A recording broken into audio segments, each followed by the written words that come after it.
I pledge allegiance to the flag of the United States of America and to the republic for which it stands, Republic for which one it nation, stands, under God, yeah, indivisible, visible, with liberty and with justice liberty for and all. justice for all. Okay, Madam Clerk, call the roll, please.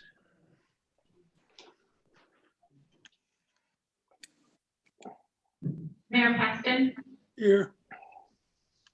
Ms. Nelson, Here. Mr. Knox, Here. Dr. Ween, Here. Mr. Mosher, Here. Mr. Christensen, Here. and Ms. Advice is absent this evening. Any correspondence or agenda changes for this evening? Hearing none. Under ceremonial matters, we have none, but we do have a special report from the school district, I understand.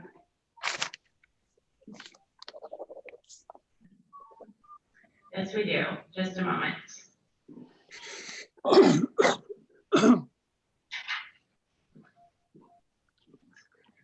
Okay, so Amy Morrison, Vice Chair of the Sitka School Board, submitted this report to read this evening.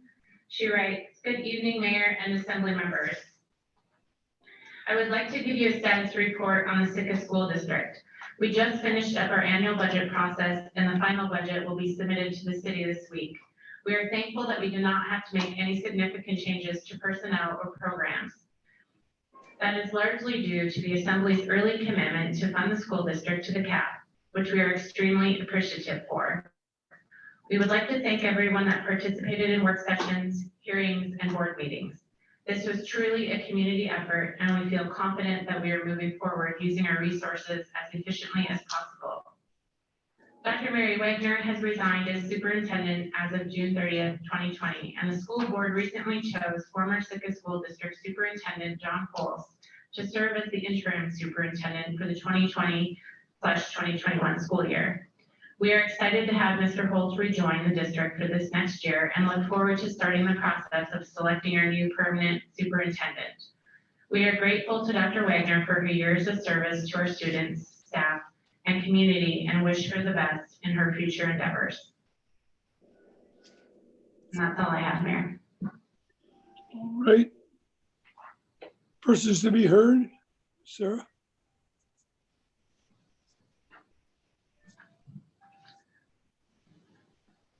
We have any persons to be heard, Sarah?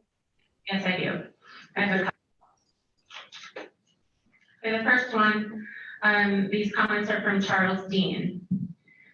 He writes, "Effective public policy responses to threats to the American Commonwealth must always employ a calculus based upon a weighing of all factors affecting the overall welfare of the entire citizenry.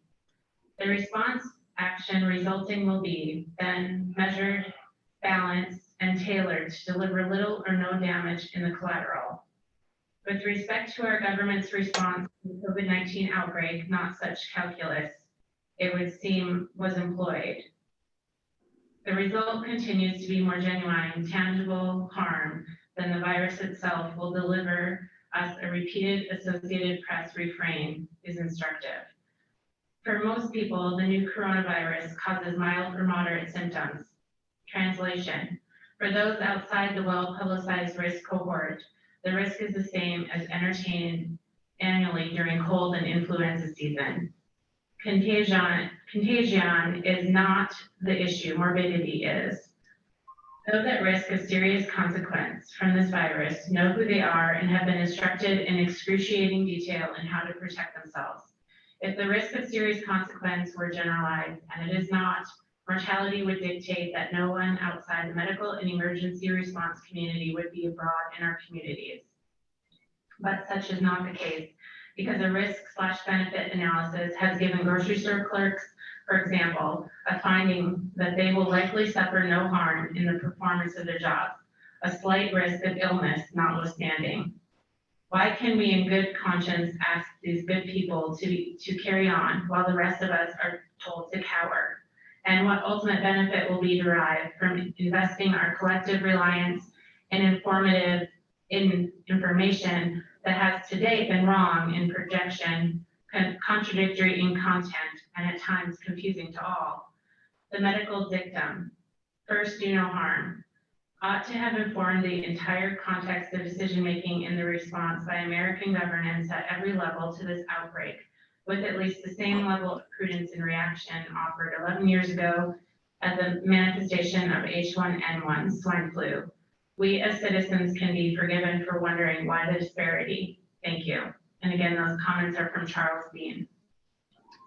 Next, I will read comments from Karen Keating of Big Blue Charters.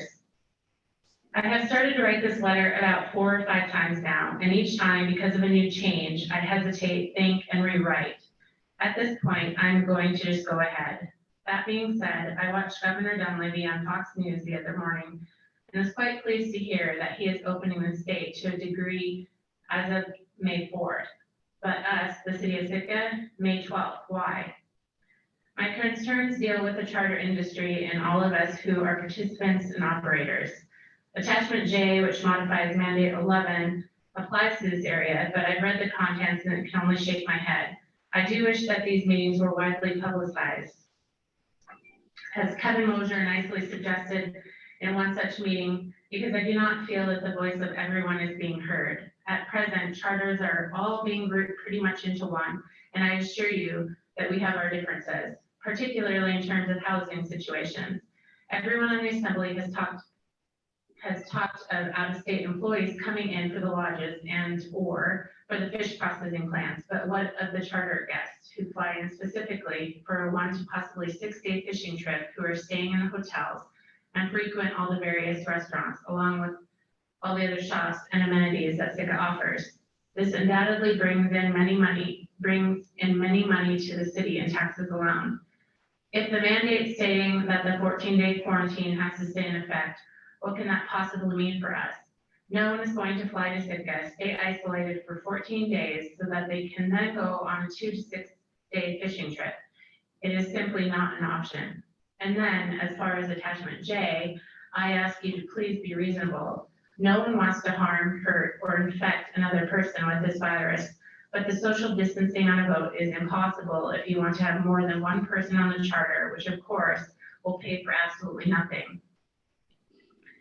And along with this, the sanitation plan. I fail to see how people all staring in the same lodge or even in the same hotel can be allowed to eat together on the boat. Every hour, the people are together, confined on the boat, in the open sea, with the same people all day. Is the virus going to somehow produce itself and infect them all? Please look at this. If you, as the assembly, are setting a protocol by which we can't truly go fishing to actually fish, have an income, and also help support the town's businesses, then please just say that and let it be done. But to keep coming up with guidelines that can't possibly work makes me feel that we are no longer being looked at as people and part of the Sitka community, but more as just a big problem area that is in the way. We cannot just start up. Even if things do drastically change in our favor, you have to give us time and a plan that is workable. Our guests can't be put on hold either. They too have lives. Please give us, as charter operators, something definite. I am not meant to be disrespectful in any way, as I know these decisions are extremely difficult to make.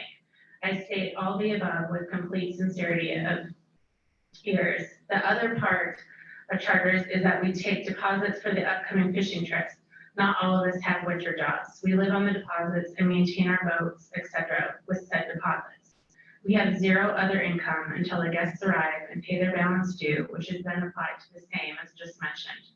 The problem here and now is that since we have taken deposits for this year, we will not have any other income at all unless we get that balance due. If we do not fish, we have none of previous balances, and we won't have money coming in for deposits for next year since they will have been held over to 2021, which leaves us with absolutely nothing for a complete year. It will ruin many people. Thank you for your time. And again, those comments are from Karen Keating of Big Blue Charters. And that's all I have for public comment under persons to be heard this evening. Okay, we're, excuse me, we're not reports. Excuse me, I have no reports. Mr. Leach? Yes, Mayor, we've got a big agenda tonight, so I'll make this very quick. I'd like to point out that Chief Miller, his last scheduled day is for April 30th. He is staying on board, just in a different capacity.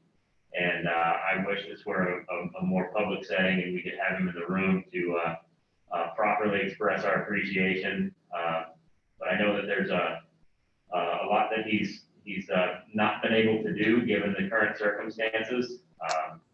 We'll continue to take care of him and offer him a fitting goodbye when the time comes.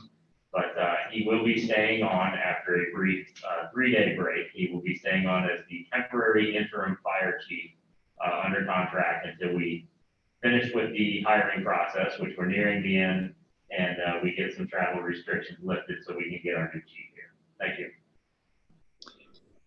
Mr. Hanson? No report. Liaison reps?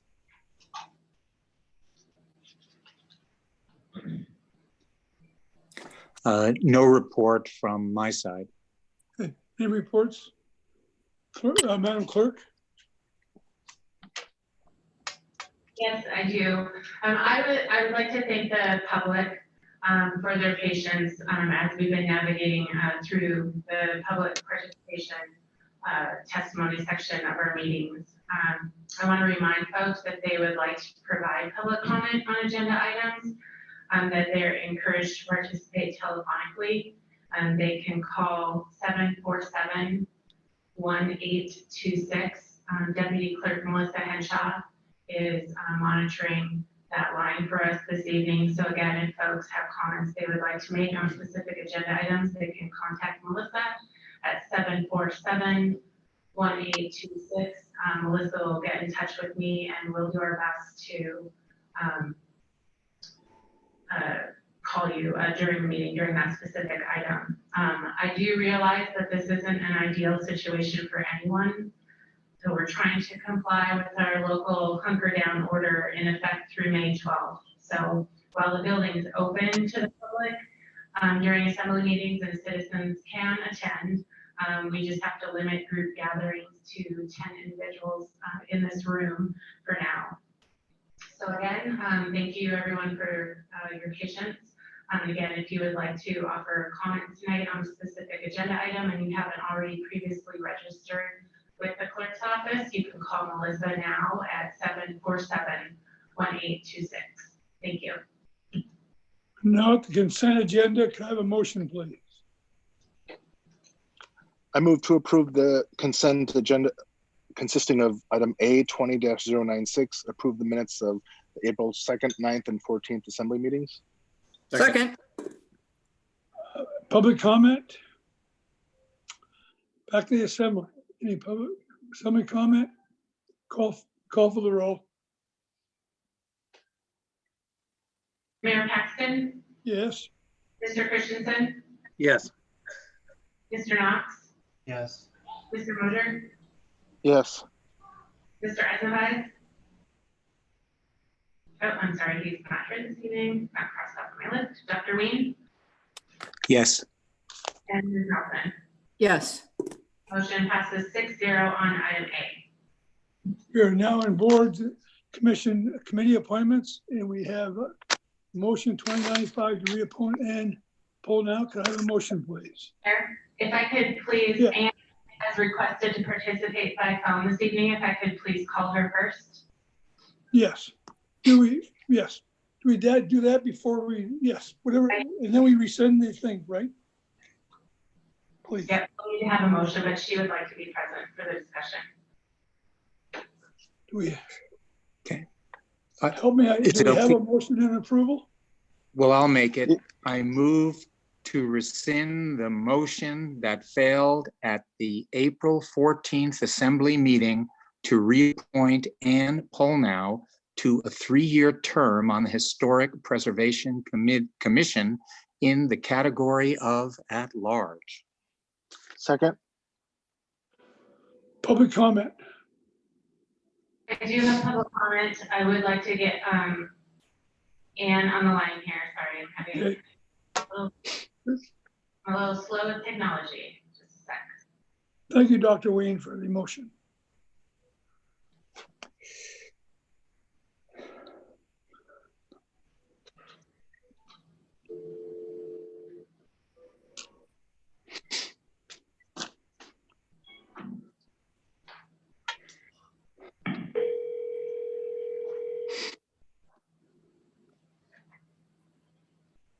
Hello, it's Ann. Hi, Ann, it's Sarah, calling from the assembly meeting. Hello, Sarah and Mayor and Assembly members. So a motion has been made to rescind the motion that failed at our last assembly meeting. And now I will be reading some public comment that I received. Okay, the first comment is from James Polson. James writes, Assembly members, at Tuesday's assembly meeting, a member of the Historic Preservation Commission was not reappointed. While the volunteers serving on committees and commissions are appointed at the discretion of the Assembly's decision Tuesday seemed to be based on allegations made by individuals not happy with votes the commission member made. This sets a bad precedent. It discourages members of the public from sitting on community councils and expressing their views. I know these days with online commenting at meetings, it's difficult to tell if someone has legitimate concerns or is just mud throwing. But fairness would dictate that if allegations are made that can't be proven, they be left out of the record. For that, at the very least, the person being accused has a chance to respond. I hope the Assembly will reconsider their vote in light of what was an unfair process. Although I am a member of the Historic Preservation Commission, I am not speaking for the commission, but rather as a concerned citizen. You'll find commission members don't always agree with members of the public or one another, which is actually beneficial because we want city board meetings to be a healthy reflection of the population and to include diverse opinions. At the same time, the Historic Preservation Commission is unique since it benefits from members who are familiar with local history and preservation issues. So in a town with our limited population, we should welcome volunteers who have this specialized knowledge and who can afford to volunteer their time. The decision to reappoint Ann Palmer to the commission should be made based on her conduct during public meetings, which has been professional. Look at the public record. Historic preservation in Sitka has brought in millions of dollars over the years, and if done right, helps protect our irreplaceable historic resources. The board has been functional with its present composition. If there were someone else clamoring to join the board, that might be a legitimate reason not to reappoint a current member, but that's not the case today. Thank you for your thoughtful reconsideration. The next public comments are from,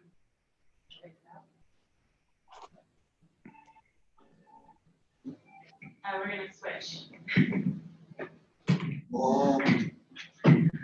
Okay, next I have comments from Candace Rutledge. Dear Assembly members, I have worked closely with Ann Palmer on projects as an anthropologist and as a member on the Historic Preservation Commission. I am writing this letter to implore you to reinstate Ann Palmer to the Historic Preservation Commission. Ann is an integral and vital member of the commission. She works tirelessly for the commission, volunteering innumerable hours in order to preserve the history evident in structures around Sitka, which make our town special. Preserving history is Ann's passion, and it is driven from a pure, unpolluted place of deep respect for the history surrounding Sitka, a history that is still very much tangible as we have elders in the community who can give firsthand accounts of the construction and phases of life that many of the most precious buildings of Sitka have undergone over the last 70 years. Preservation and politics are hard to intertwine, but taking a moment for preservation now gives such a payout for generations to come. Ann knows this, her passion shines through, and her unswerving love of Sitka and its beauty is a gift to our town. She is irreplaceable on our commission and only seeks to lend information with which she is an expert in both professionally and academically. Thank you for taking my letter under consideration, and I look forward to Ann's reinstatement. Sincerely, Candace Rutledge. Finally, I have comments from Donald Lehman. Mayor Paxton and Assembly, I have reviewed both letters that were sent to the Assembly on this issue at the April 14th meeting. The objections to the reappointment of Ms. Palmer were not related to votes taken by the Historic Preservation Commission in general or her votes in particular. The objections regarded a lack of objectivity a lack of politeness and hostility. I share those concerns. Sickens deserve to be treated with respect and fairness when they appear before official city boards, commissions, and the assembly. I encourage you to vote no on this reconsideration. And that's all I have for public comment. And Anne is on the line if you would like to hear from Anne before you, but first, well, Mayor, I'll let you decide if you'd like to hear from Anne first, or proceed with the motion to rescind. Yeah, let's hear from Ann first, and then we'll come back to the assembly. Real quick, Sarah, just to be clear, if we vote yes on this, then we would vote again on the actual appointment? That's correct. Okay, just wanted to make sure clear, that was clear. The motion to rescind requires 5 affirmative votes from the assembly. If that motion is, if it passes, then you'll move on to, back to the motion to reappoint Anne.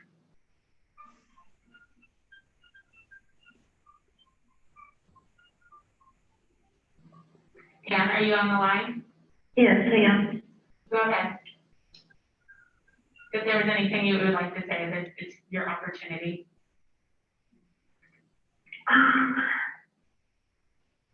Well, I guess I'll just, I mean, it's very disconcerting that members of the public, especially people that have had an item come before this commission, feel that way about me, because I do try to keep a professional manner. I think I would like to read this email that I sent last July, because it does illustrate our feelings about this, the Sitka Summer Music Festival, where the disgruntled people are coming from. Just to reflect, you know, our attitude towards the project, and I think I did that because I'm pretty upset by this. I think if I just read this email from a while ago, might be better able to express you know, my feelings about it. This was to Amy and Sarah in July. Per commission meeting Wednesday, our assembly liaison made some accusations that we were working with an agenda or vendetta regarding the Sitka Summer Music Festival project. In so many words, James, Robbie, Anna, and I all shared that our volunteer intentions are to help preserve and protect Sitka's history through its cultural resources. Our members have gone out of our way to begin conversations stating that we appreciate the mission of the festival, and our concern has nothing to do with their very good work. We very much appreciate, this is very much the honest truth. We are coming at this review from a standpoint of state and federal standards for the treatment of historic properties, for which we are duty to share and encourage property owners to consider in an advisory capacity. We are pursuing this project to this degree because we are dealing with a national historic landmark, and the project plans severely compromise the historic integrity of the landmark. It really doesn't have to be that way. There are means by which all parties could achieve their respective goals, and we continue to hope for this in the end result. All of our members have gone the extra mile by printing informational handouts and sharing professional knowledge in an attempt to find this common ground. And I think I'm going to stop there, because that's the attitude that we did have, and we always have had towards the Sitka Summer Music Festival. I brought to light some preservation plat notes and took those to the planning department, and that issue was discussed, and the plans for the music festival were on hold until the planning commission understood what those plat notes mean. I personally took the time to research and talk to National Trust Attorney and do the legal research to find out that those plat notes do not hold without an ordinance. Now, this was to the Sitka Summer Music Festival's benefit. So, and I brought that to everybody's attention, both the city staff and to the music festival and to my commission. So that is an objective standpoint. the music festival agreed to a historic preservation grant, which our commission vetted and suggested that they do get this grant through the State Historic Preservation Office. This grant that they signed onto placed a historic preservation covenant on the property. Therefore, the music festival, engaged in conversation and went back and forth with protocols for historic preservation with the State Historic Preservation Office. The State Historic Preservation Office has more to say about this project than any one of our commission members. So I feel disappointed that my efforts to print materials on my, on my own dime and research on my own time has come to this as a volunteer. I leave it up to the assembly. If my work isn't appreciated, so be it. I have a lot going on in my professional life, and I love sharing my profession with my commission, and I think we have an amazing commission right now. We all work together so well, and yeah, I mean, I guess that's just about it. Yeah, and I'm really hurt, and I apologize to members of the music festival that feel that my attitude was harsh, but I also feel that I'm kind of been kind of an outlet and a scapegoat for a lot of the hoops that they had to go through with the state office. So thank you. Thank you, Ann. Okay, it's back to the assembly. Mr. Mayor, if you don't mind, I'd like to start since I co-sponsored this with Dr. Wayne. Yes. The reason why I asked to bring this forward is because I felt like Ann didn't get a real due process, and I made an error last time. I've never done this with any assembly meeting, and I wanted to apologize for this publicly, but at that meeting, I was super consumed about the agenda items we had, which were big items, and I was planning on voting yes for her.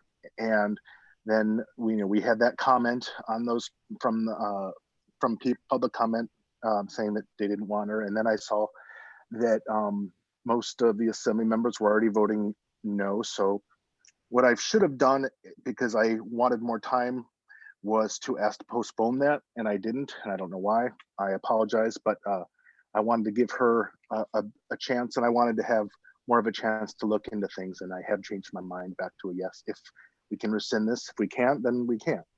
But that's why I brought this back. Thank you. Other comments in the assembly? Valerie?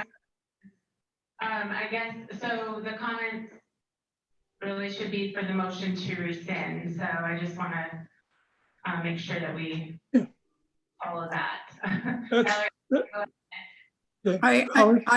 I'm probably the only one that will be voting against the motion to rescind, because I think, contrary to the testimony that you heard, as liaison, I was very professional in my remarks. And I look to our code, and if we look at 2.08.120, respect for the public, it pertains to all of us that are on committees or commissions or whatever. And I didn't get that respect when I was liaison. I didn't badmouth her. I really believe she is very intelligent, and she's got good background in her archaeological business. But I don't think that she serves our community well on the commission when, or committee, when a vote doesn't go her way and she calls the historic preservation commissioner into town because she wants to teach the committee a lesson. So I'm still, after the testimony, voting no. Thank you. Thank you, Valerie. Other comments from the assembly? I had just a question as far as process is concerned. My trouble with some of this is that We are moving into a place where if something doesn't go a way that we would like to see it go, we bring it back for in this manner. I mean, it's within.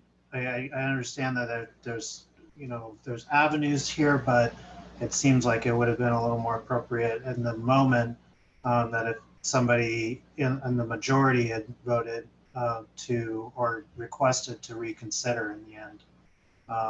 It just having something reverse like this just doesn't feel quite right to me right now, but yeah. Other comments from the assembly? Yeah, Dr. Wayne. A couple of things. One is that a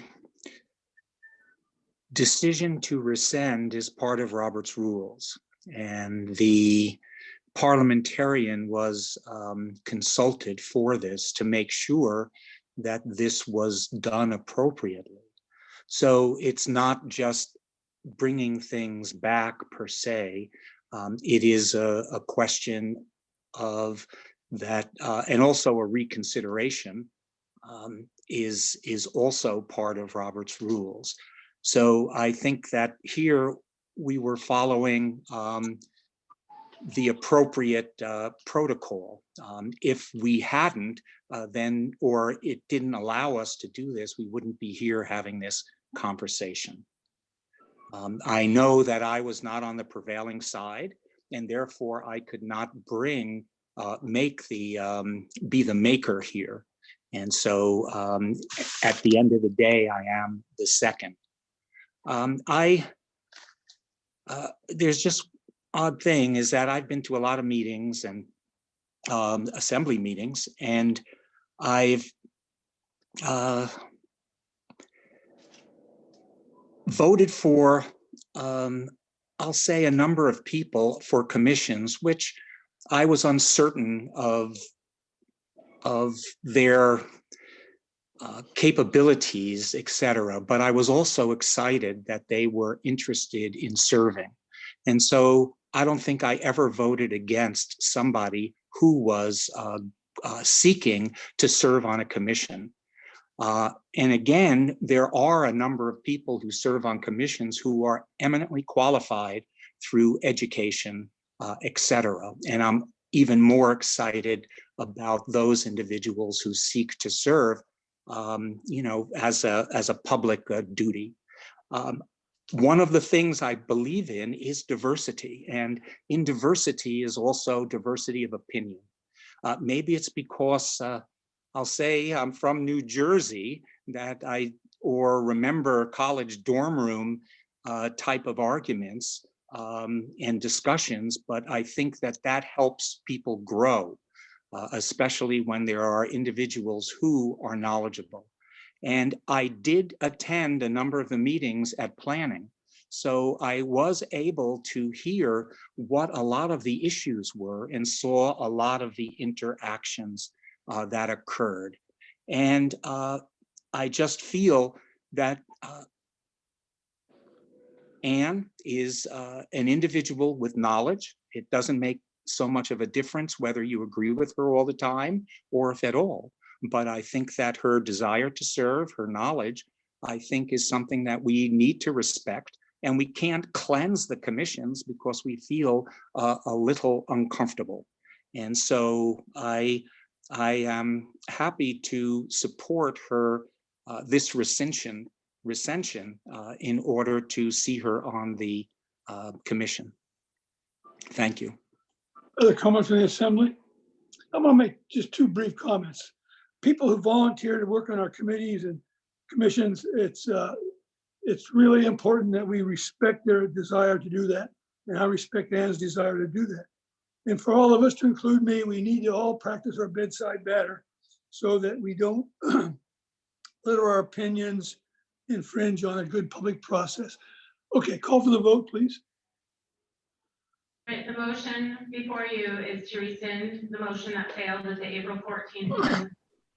to reappoint Ann to a 3-year term on the Historic Preservation Commission in the category of at large. Mr. Knox, No. Mayor Paxton, Yes, Dr. Ween, Yes. Mr. Mosher, Yes, Ms. Nelson, No, and Mr. Christensen. Okay. Shoot.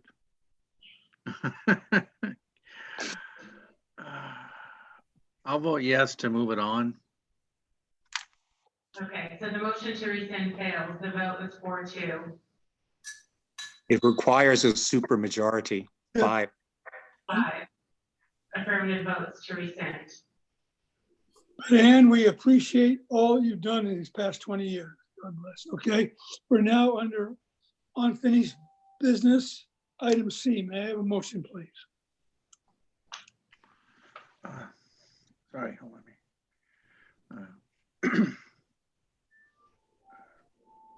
All right, I move to approve ordinance 2020-12 on second and final reading, making supplemental appropriations for fiscal year 2020 Office of Inspector General Anti-Kickback Liability Settlement. Is there a second? Second. Public comment? No, there is no public comment this evening. Again, I would like to remind individuals if they would like to comment on an assembly item this evening to call 747-1826. Back to the assembly. Any comments from the assembly? Yes, Dr. Wayne.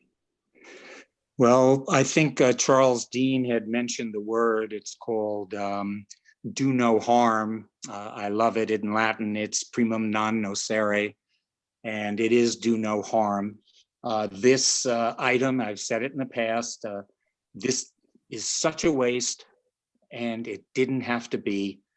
This has been a truly self-inflicted wound, and the lesson is that you think you can run a business because it's a business.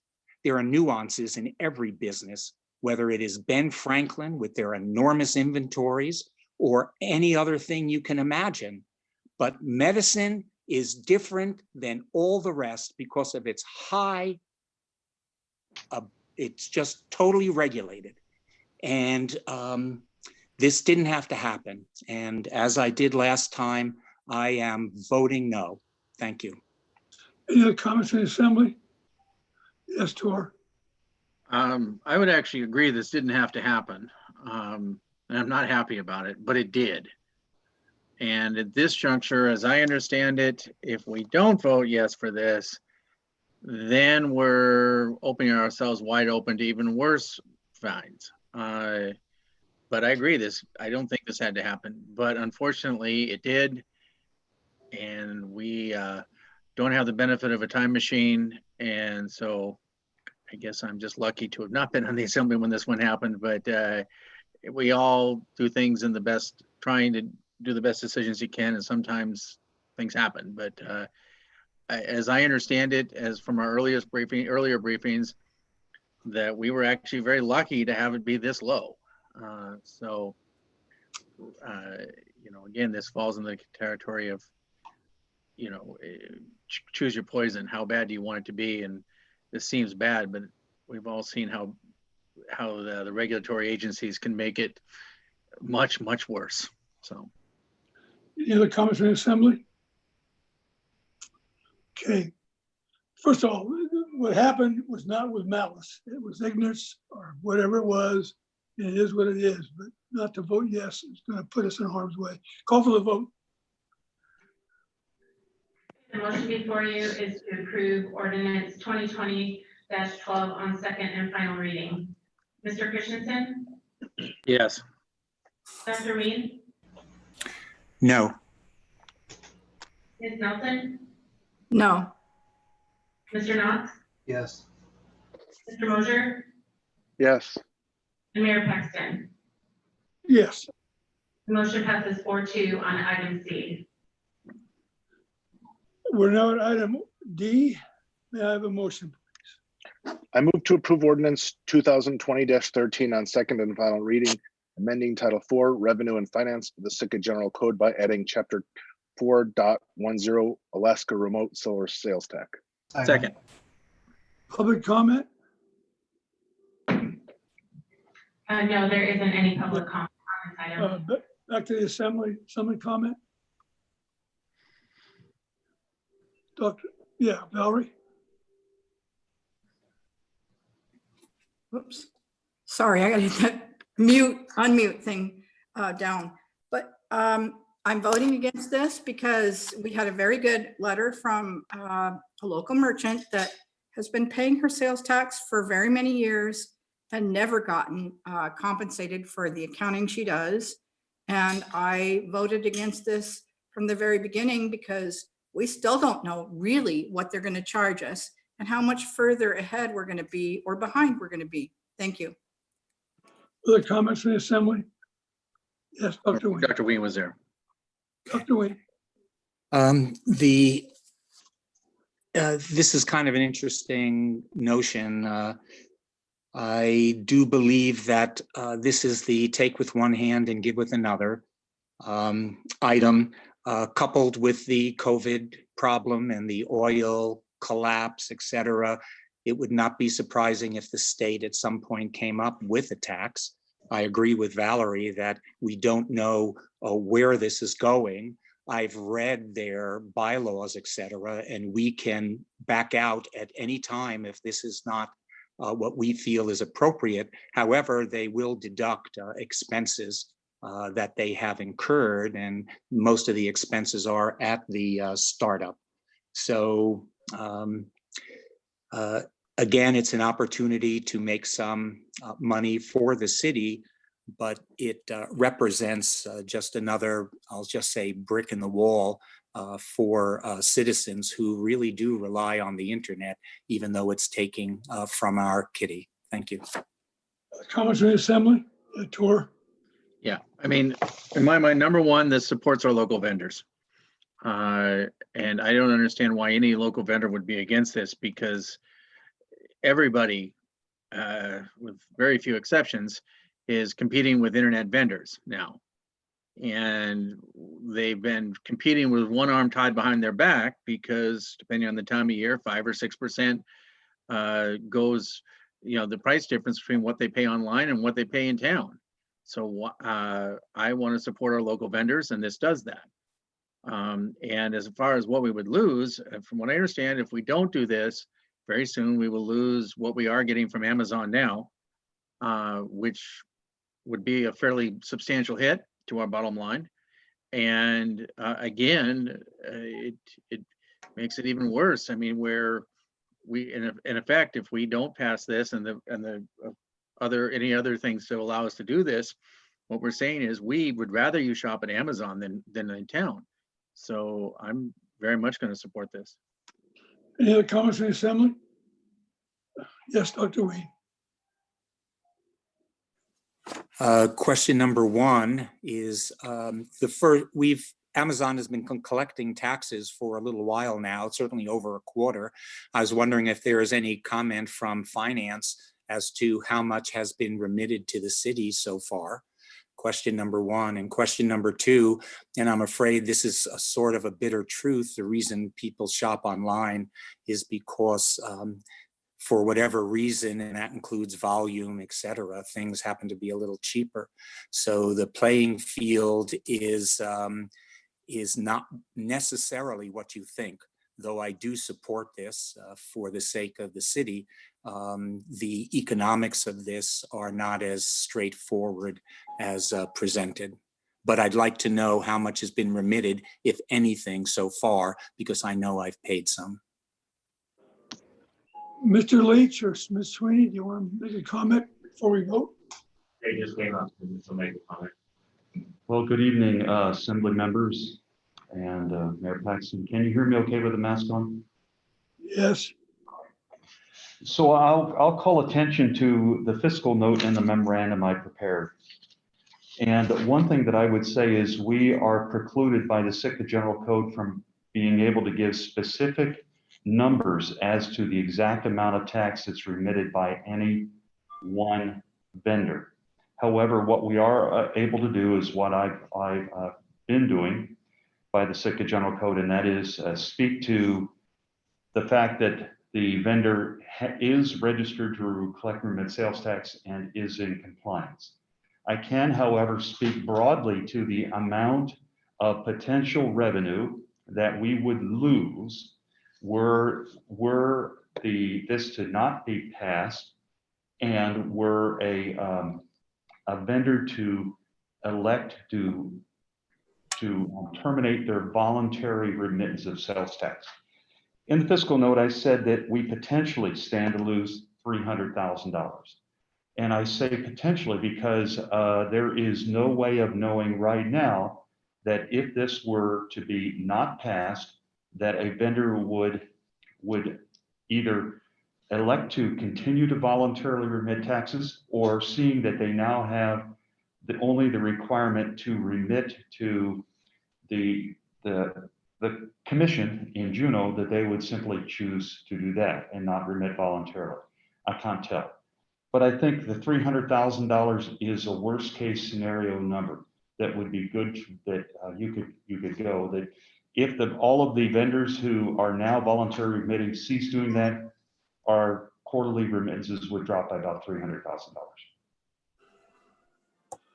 Any other comments?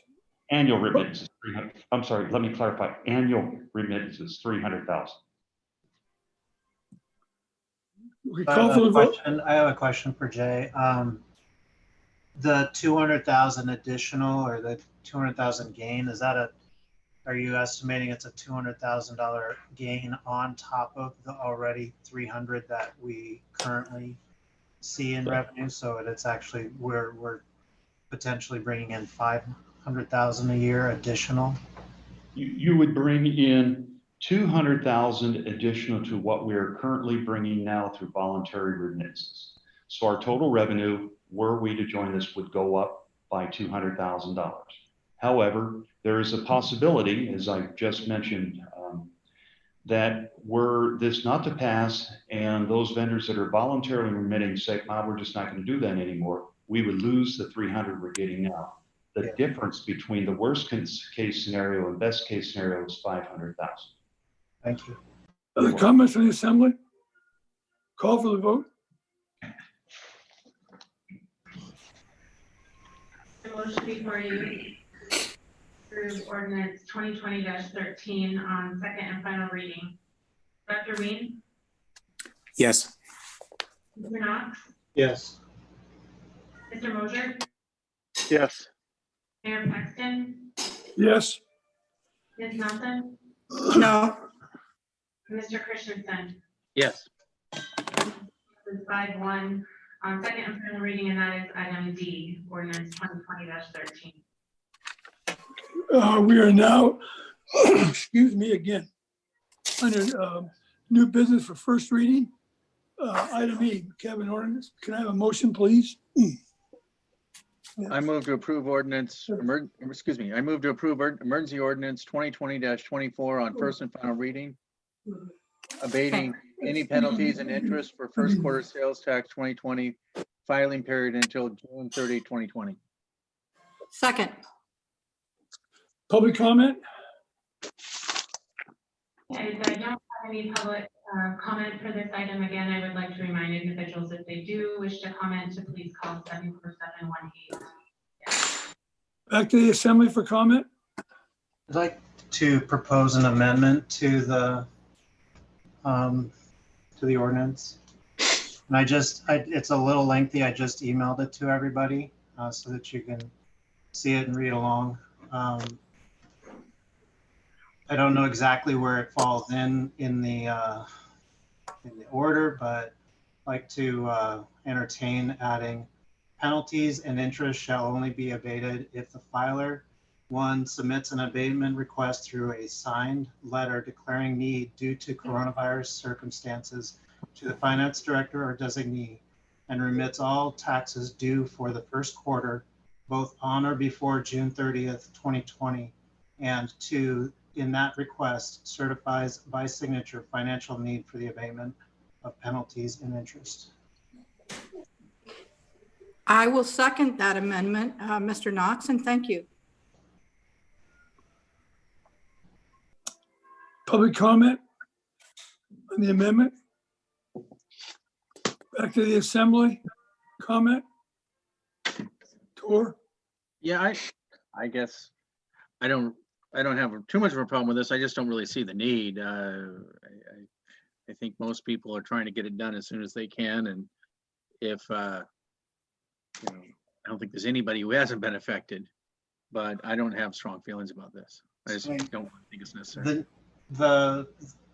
I put the amendment together to just, I guess, express a self-declared means test of sorts. There are a lot of people that can,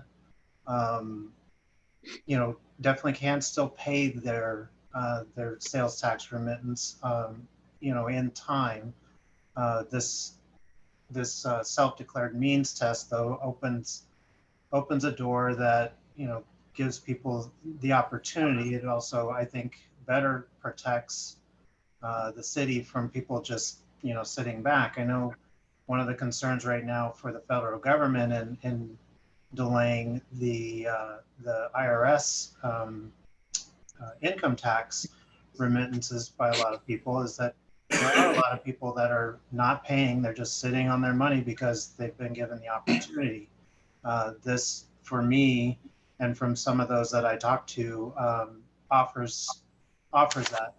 I'm hoping that it doesn't, and I would love to hear from staff. I'm hoping that it doesn't create an undue burden on them. It's not an application. There's no form to fill out. It's just a letter that the applicant or the person that wants to delay their payment, they can do that. But I think it's also important to note, though, that even though there may be a delay, you still need to be able to turn in your paperwork, stating how much you owe, from how I understand it written. I did talk to a couple of bookkeepers recently that, even that might be a little bit challenging because some of their clients are working off of pretty old systems that they, are going to have some, issues getting to those people with. Somebody using something, a paper ledger and something like Quicken, where the bookkeeper uses QuickBooks, and then they can't, the reconciliation requires a personal contact. So, beyond that, even, I think, whatever we can do to help some of these people, I think is good. But in this particular case with this ordinance, using, a means test in there helps me. Other comments from the assembly on the amendment? Oh, Valerie, yes. And I will agree with what Assemblymember Knox is saying, in that I am a bookkeeper and I know what's going on with several small businesses. And this goes a little bit further in that all I was asking that, or the ordinance was requesting that penalties and interest be abated. But if people don't have the money right now, listening to the testimony and the emails we're getting from small businesses, if they can just write a letter saying, hey, this was the situation, I think it will go far in showing the public or the small businesses even that we're trying to assist. And I know that the city has gotten their coronavirus stimulus money, but it's very restricted as to what, it can be used for. And if we lose money on the penalties and interest, or even like them not filing till June 30th, we can use that money to recompensate the city. Thank you. Other comments from the assembly on the amendment? Dr. Wayne. Could I ask Mr. Leach to comment on the monies that the city has been given and the ability to utilize this as a tax relief? can comment on what I know at this moment. But we are scheduled to receive in this first tranche of money, so we have not received any CARES Act funds yet, but on May 1st, we will receive the first distribution, and that's for just over $3.6 million. There are 3 ways that the money can generally be spent, and that's to cover costs that are necessary expenditures incurred incurred due to the public health emergency with respect to the COVID-19 disease. 2, were not accounted for in the budget most recently approved as of March 27th for the state or government. And 3, were incurred during the period that begins on March 1st and ends on December 30th, 2020. We looked into this more today, and we're not finding a way for lost revenues to be covered by CARES Act money yet, but there are a lot of different opinions on that right now and how the language reads. So it's a little bit of a moving target, but as we understand now that it cannot be used for lost revenues. Other comments or dissent on the amendment? Call for the vote on the amendment, please. Okay, the amendment before you, penalties and interest shall only be abated if the filer 1 submits an abatement request through signed letter declaring need due to coronavirus circumstances to the finance director or designee, and remits all taxes due for the first quarter, both on or before June 30th, 2020, and 2, in that request certified by signature financial need for the abatement of penalties and interest. And the amendment also requires a supermajority vote of 5. Mr. Mosher, Yes. Ms. Nelson, Yes. Mr. Knox, Yes. Mr. Christensen, Yes. Mayor Paxton, Yes. and Dr. Reed. No. The amendment We're now back to the, 1. we're now back, Go ahead. Sorry, Pax. now back to the original motion. Further comment of the assembly on the I have a original motion. question. I have a question, which I'm not entirely clear on. So if they don't pay by the end of June, I guess it is, whatever, they would still owe the fines and penalties for the entire 2 months, right? That's the way I read it. Is that the way you read it, Jay, or?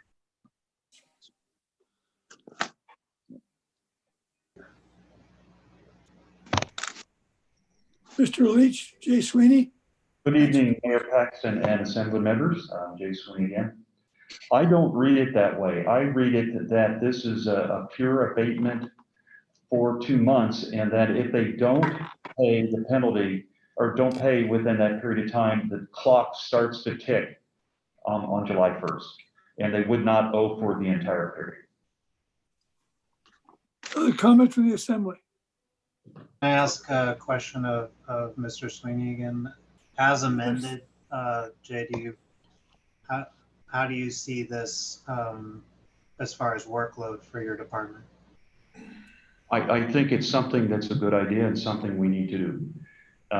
If folks out there are hurting, and I know that there are a lot of businesses that are hurting, this is something we need to do. And I don't believe the workload is going to be any problem at all to manage. Wow. Oops. Other comments from the assembly? Yes, Dr. Wayne. I'd like to ask Mr. Leach to comment on the fiscal side of this, please, if he can. I can. It's pretty straightforward.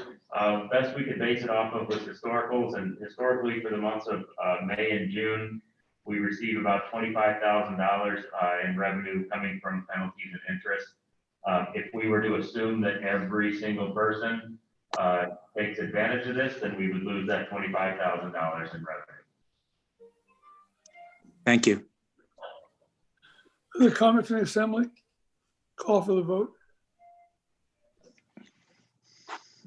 Okay, the motion before you is to approve this emergency ordinance as amended.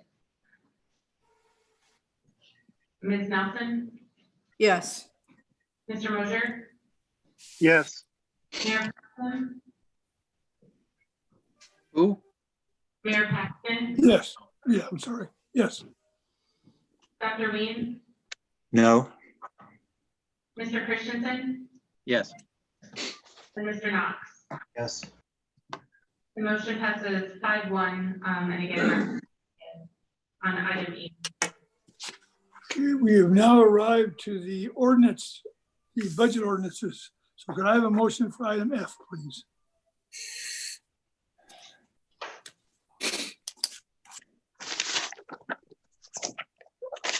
I move to approve ordinance. Go ahead if somebody else wants to. I I think move to Kevin's- approve ordinance 2020-17 on first reading, adopting budgets and capital improvement plans for the general fund, internal service funds, and special revenue funds for fiscal year July 1, 2020 through June 30, 2021. A second, Second. public comment? And Back to there's the, on this item. If folks would like to comment, please call 747-1826. back to the assembly for assembly comment. Dr. Wayne. Here we are at budget time approving, and this is a unique time. As I had mentioned previously, I don't think enough adjustments were made, but just as a memorandum, the electric fund is having a 2% increase, water fund 2%, wastewater 2%, solid waste 5.5%, and we have changes in moorage that are coming up.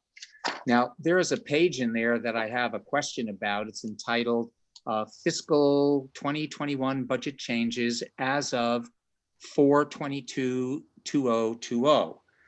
Now, in there, I see a lot of parentheses, and generally parentheses means debt. And I was wondering if somebody can comment on that particular page. And I've already done the arithmetic. There are approximately $12,027,000 worth of parentheses. And I'm wondering if somebody could explain that to me.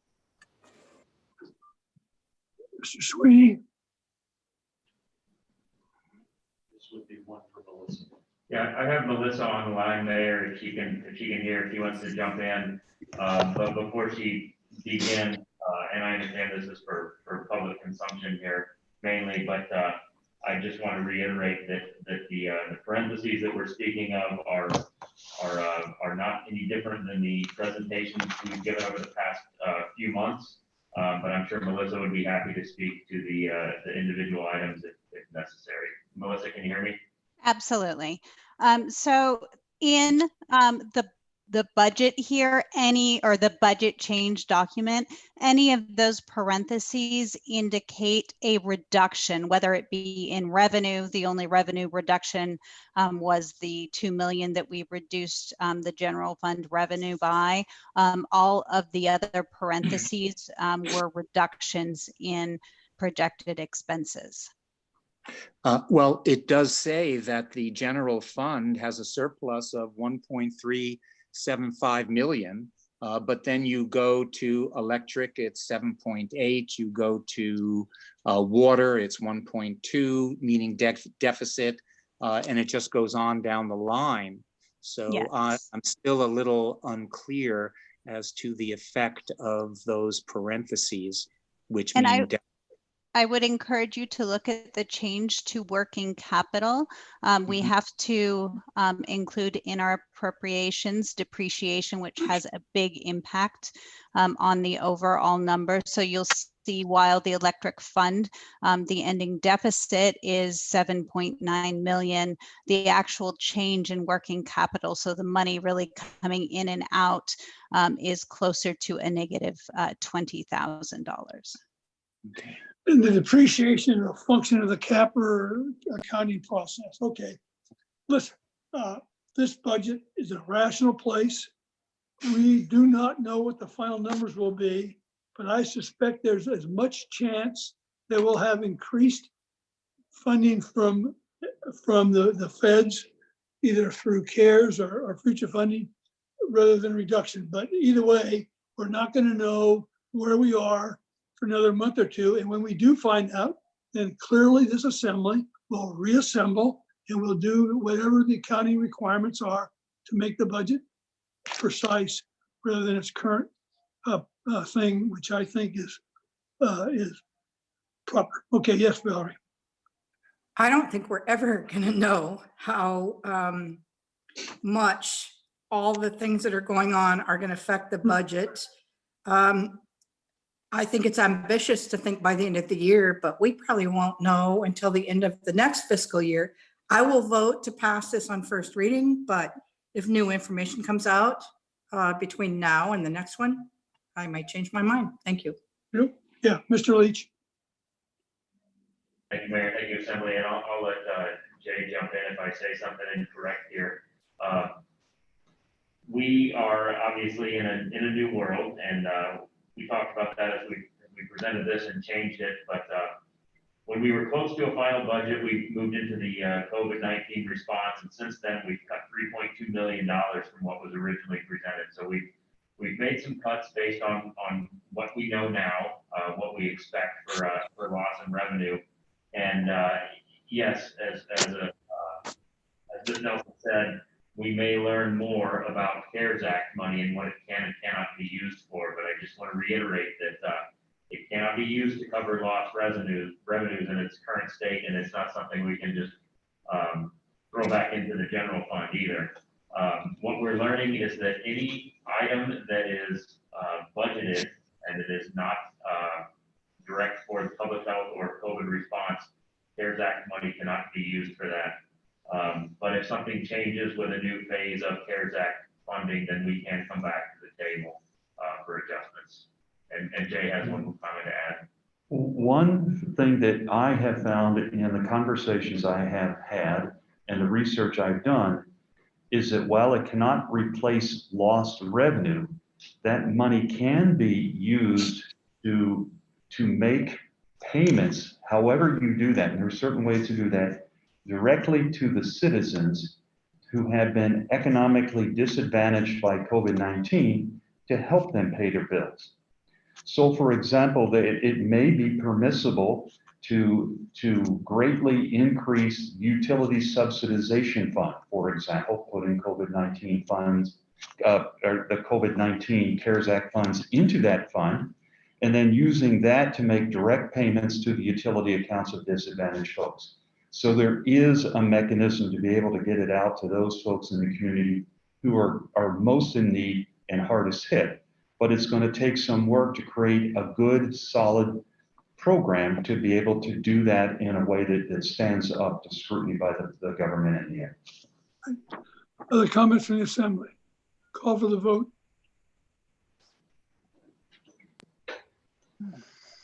Okay, the motion before you is to approve ordinance 2020-17 on first reading, adopting budgets and capital improvement plans for the general fund, internal service funds, and special revenue funds for the fiscal year July 1, 2020 through June 30th, 2021. Mayor Paxton, Yes. Mr. Christensen, Yes. Mr. Knox, Yes. Mr. Moser, Yes. Dr. Mead, No. and Ms. Nelson. Yes. Motion passes 5-1 on item F. We're now at item G. May I have a motion, please? I move to approve ordinance 2020-18 on first reading, adopted in budget and capital improvement plan for the electric fund for the fiscal year July 1, 2020 through June 30, 2021. Second. Public comment? Back to the Assembly. Dr. Wayne? It says working capital, negative 19,898 for the electric fund. Is that some number that I'm misreading, or is that what working capital has is available for the electric fund? Mr. Sweeney? So I see, and Dr. Wayne, you're talking about the budget changes, the change to working capital, a negative 19,898. What that means is the projected change to working capital in the year where the budget exactly executed according to what you are being asked to pass, it would drop by about $20,000. That's what that means. It's not a negative 19,898. That's of working capital, right, Jay? It is working capital, but it's the change, not the total. But I said, it's a change of the working capital, okay? Other comments from the assembly? Okay, call for the vote. Okay, on the motion to approve ordinance 2020-18 on first reading, Mr. Knox, Yes. Mayor Paxton, Yes, Dr. Weed, no, Mr. Moser, Yes. Ms. Nelson, Yes, and Mr. Christensen. Was that me? Yes. Okay, the motion passes 5-1 on item G, and that's ordinance 2020. we have, now at item H, may we have a motion, please? I move to I approve. move to approve ordinance 2020. 2020-19 on first reading, adopting budget and capital improvement plan for the water fund for the fiscal year July 1st, 2020 through June 30th, 2021. Second. Public comment? Okay, back to the assembly, Any public comment from the assembly? Call for the vote. Okay, the motion before you is to approve ordinance 2020-19 on first reading, adopting budget and capital improvement plan for the water fund for the fiscal year July 1, 2020 through June 30th, 2021. Mr. Christensen, Yes. Dr. Weed, no, Ms. Nelson, yes, Mr. Knox, Yes. Mr. Moser, Yes. Mayor Paxton. Yes, Motion passes 5-1 item H and not again on first reading. we're now at item I. Can I have a motion, please? I move to approve ordinance 2020-20 on first reading, adopting a budget and capital improvement plan for wastewater fund for the fiscal year July 1, 2020 through June 30, 2021, and amending Title 15 Public Utilities of the Sitka General Code to increase section 15.04.320 rates and fees. Second. Public comment? There is no Back to public. the assembly?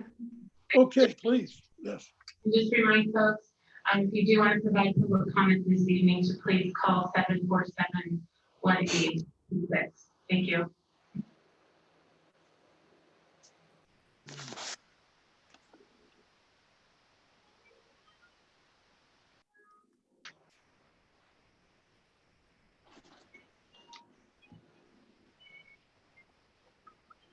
Is there a public comment coming, Sarah? No, there is no public comment. Okay, back to the assembly then. Comments from the assembly? Okay, call for the vote. Okay, on the motion, to approve this ordinance 2020-20 on first reading, Dr. Weed, no, please. Mr. Knox, Yes. Mr. Moser, Yes. Mayor Paxton, Yes, yes, Mr. Christensen. Yes.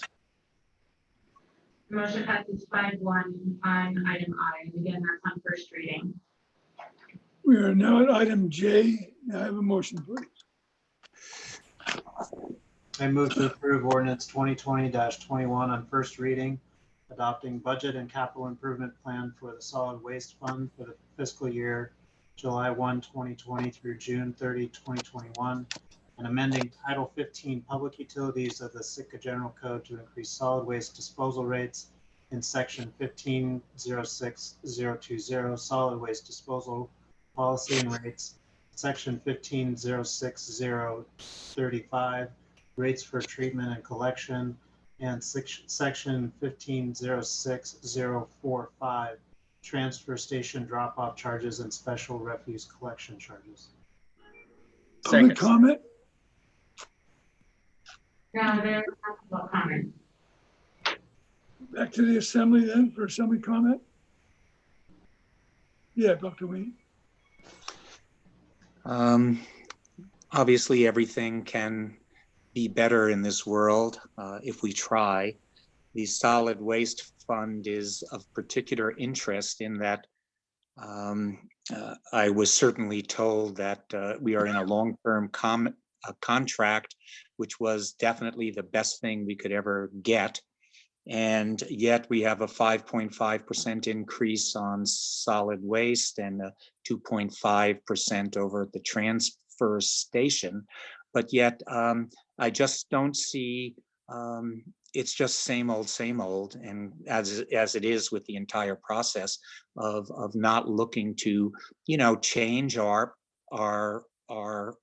paradigm in how we spend our money. So this is just personal comment, and I just feel we continue to go nowhere, living on an island, shipping off solid waste. So if you notice, my face is blue because I've kind of been talking until my face is blue about this, certainly this particular issue. So, and it can be mirrored on other of these funds as well.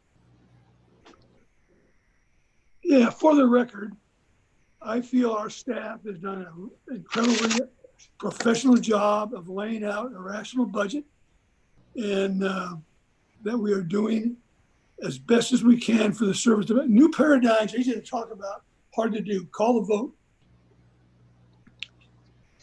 Mayor, I received, Matt Donahoe would like to testify on this item. Okay, good. Let's hear from Matt.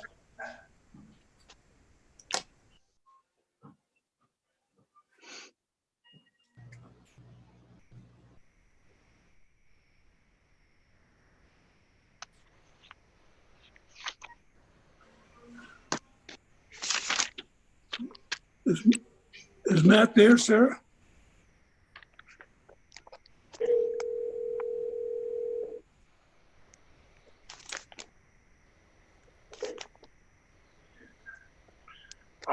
Hi, guys. Thank you very much for letting me comment, but I'm not sure I'm commenting on the right one.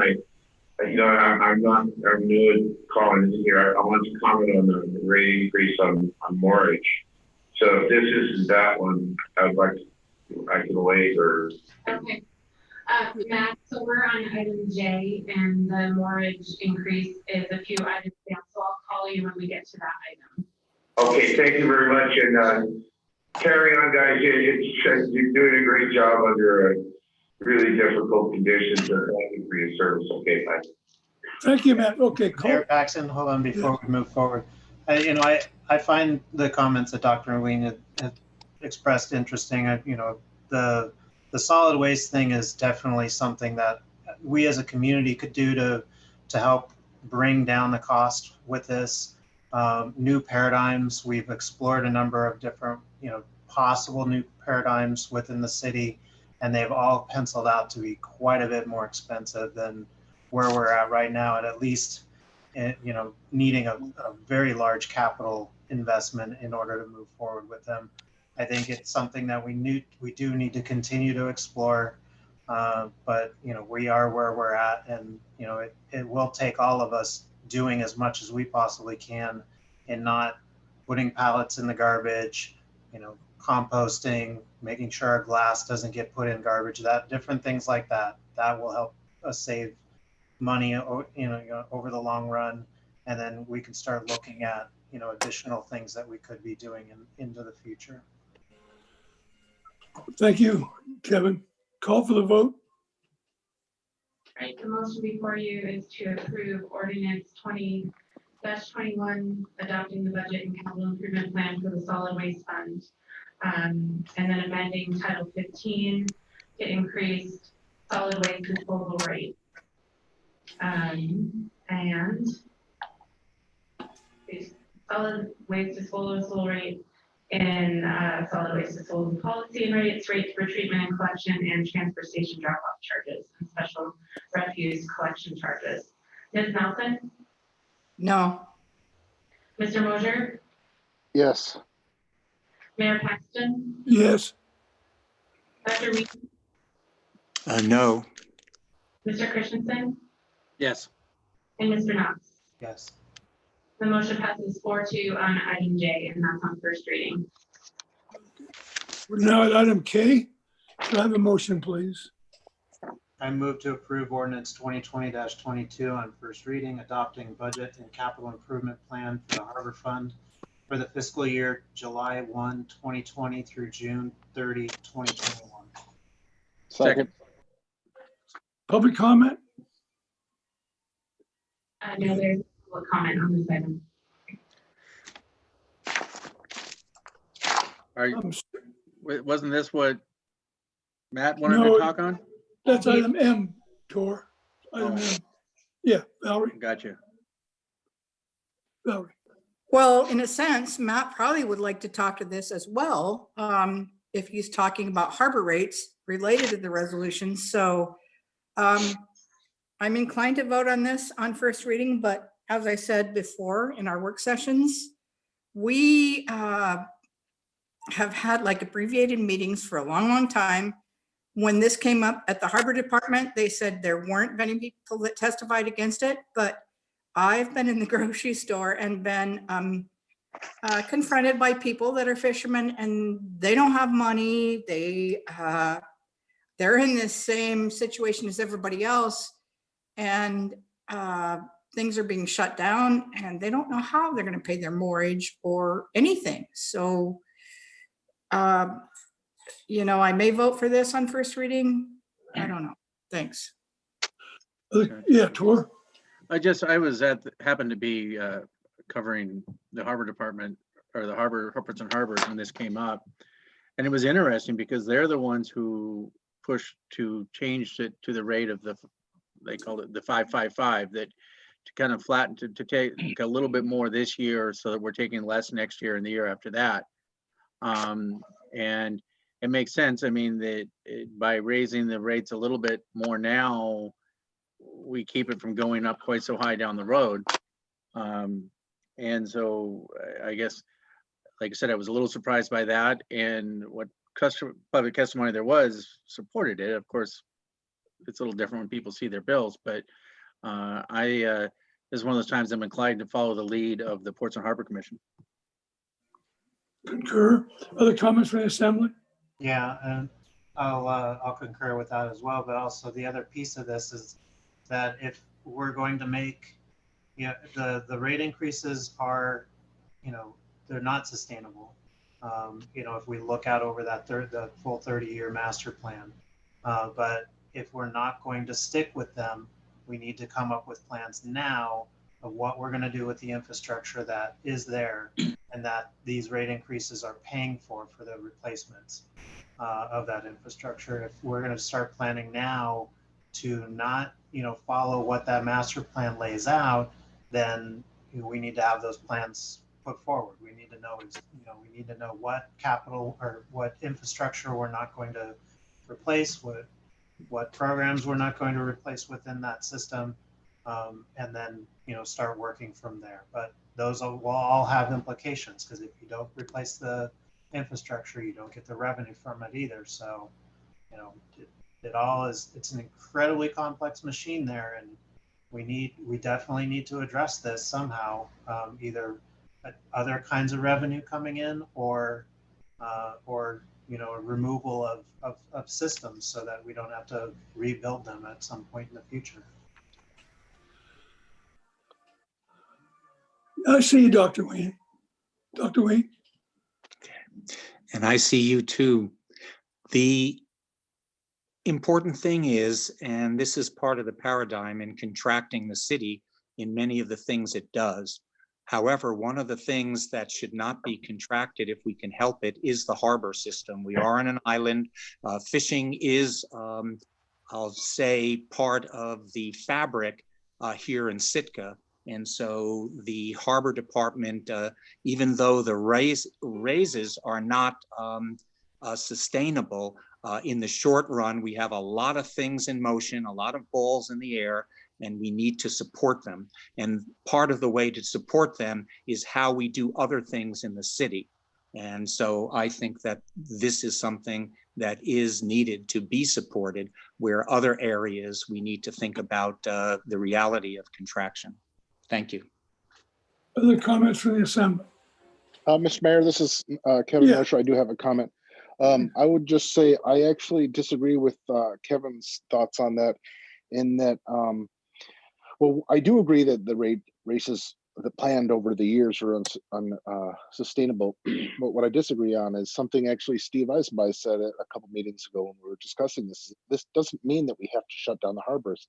It means we extend out the planned renovations. So I just think we need to frame that properly. That's just my opinion. Thank you. Thank you. Thank you, Kevin. The only issue with that particular thinking is if you push it out, it becomes more expensive to replace it because of the inflationary costs on construction. So within the master plan, we've heard from Public Works that, you push it out 10 years, a harbor system out 10 years, you really aren't saving any money in the long run, because your inflationary costs, in particular with construction and more importantly with marine construction, is astronomical. It just goes way beyond what you're saving. So well, I guess like my opinion on that is that inflation's always been around and it always will be around. And so if we go by that argument, we're always going to be using that excuse of saying, well, of course the costs go up. But that's a discussion for another day. Okay, yeah, point of order here. Other comments from the assembly? Call for the vote. Okay, on the motion to approve ordinance 20-22 on first reading, adopting budget and capital improvement plan for the harbor fund for the fiscal year 2020 through June 30, 2021. Mr. Mosher? Yes. Ms. Nelson? No. Mr. Knott? yes. Mr. Christensen? Yes. Mayor Paxton? Yes. Dr. Reed? Yes. The We're motion. now at item L. I have a motion, please.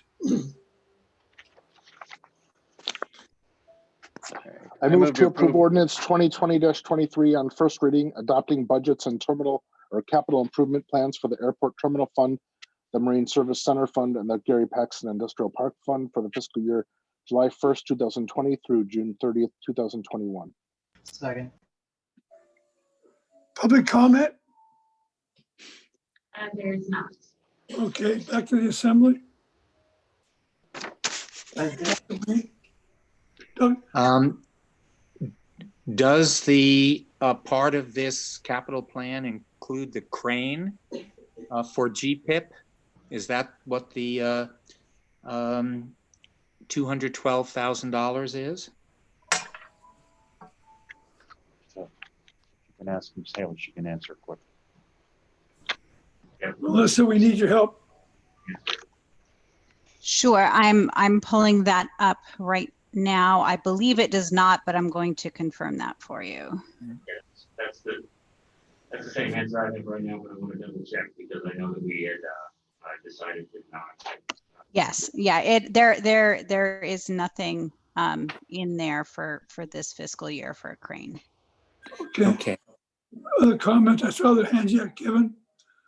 So with the airport terminal fund, the revenue projected, that's where we were at before the massive reductions in deplanements here. Is that?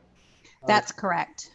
So, John, have we been able to figure out whether or not any of the CARES Act funding will be able to shift over from the state? Because we have this quirky little thing, the state's getting all the money for the airport up to almost $1.2 million, but they're not really going to be able to spend it on much. This would be really appropriate for that CARES Act funding, it seems to me. I agree, and I hate to say that's another, I don't know the answer to that yet. I know you and I had some email discussions back and forth, but this kind of falls under that lost revenues reimbursement thing that we've been running into with the CARES Act. However, they use lost revenues to calculate how much money each airport should get. So that money, I guess, could be pooled by the state, and Jay, please jump in if you need to, but That money can be pooled by the state and then distributed. So the last communications you probably saw this morning between you and Public Works was that we're submitting our projects forward and trying to get higher on the list to get some of that money, but no firm answers yet. Okay. And would some of the same go for the Marine Service Center because of the bulkhead there? Or no, that's totally separate though. Never mind. Other comments from the assembly? Questions? Call for the vote.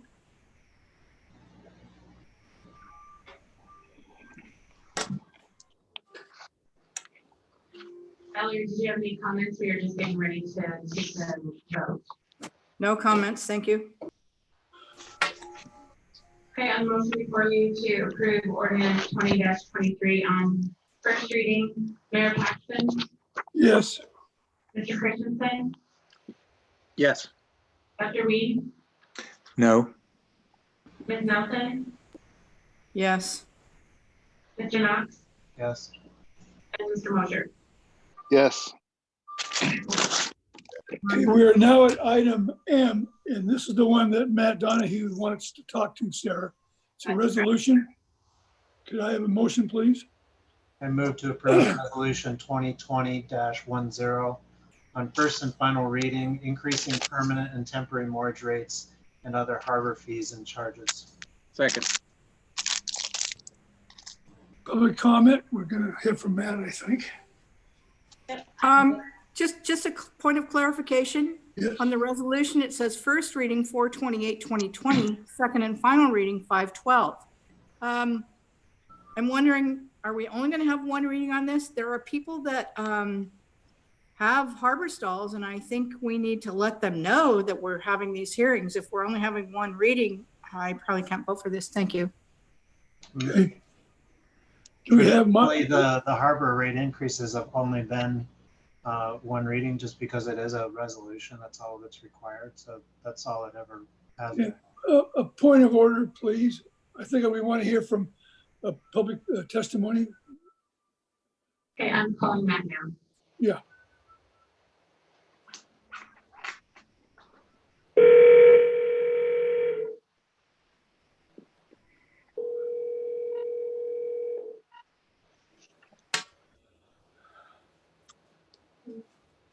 Hello. Hi, Matt. This is Sarah calling from the assembly meeting. We are at item M. A motion has been made, and we're ready for your public comments. And that item was the item is to increase permanent and temporary mortgage rates and other harbor fees and charges.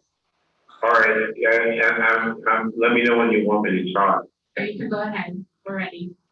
Oh, okay. Hey, hi, everybody, and thanks again for all your work here. Listen, you're talking about contractions in the city because of the COVID-19 and world round, but the fishing industry has been for some time, including especially the troll fleet. We lost probably 40% income with reduction in winter trolling, and right now there's you must have heard that there's a lawsuit brought by the Wild Fish Conservancy out of Washington State in the Seattle area that wants to shut down fishing on the outside here entirely.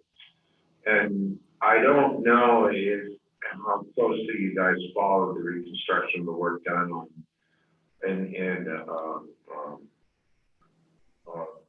here's my senior moment there in Crescent Harbor. But my wife and I, we went down there just rubbernecking, and a lot of the materials that they were pulling out of that harbor had years of use left in them. The pilings, many of the floats, a lot of the floats had been replaced not that long ago, and to replace them because of something on paper, because of an agenda, it because of a master plan, it didn't make sense to me. It broke my heart to see some of those flotation, the plastic flotation things destroyed by out on the crane on the deck.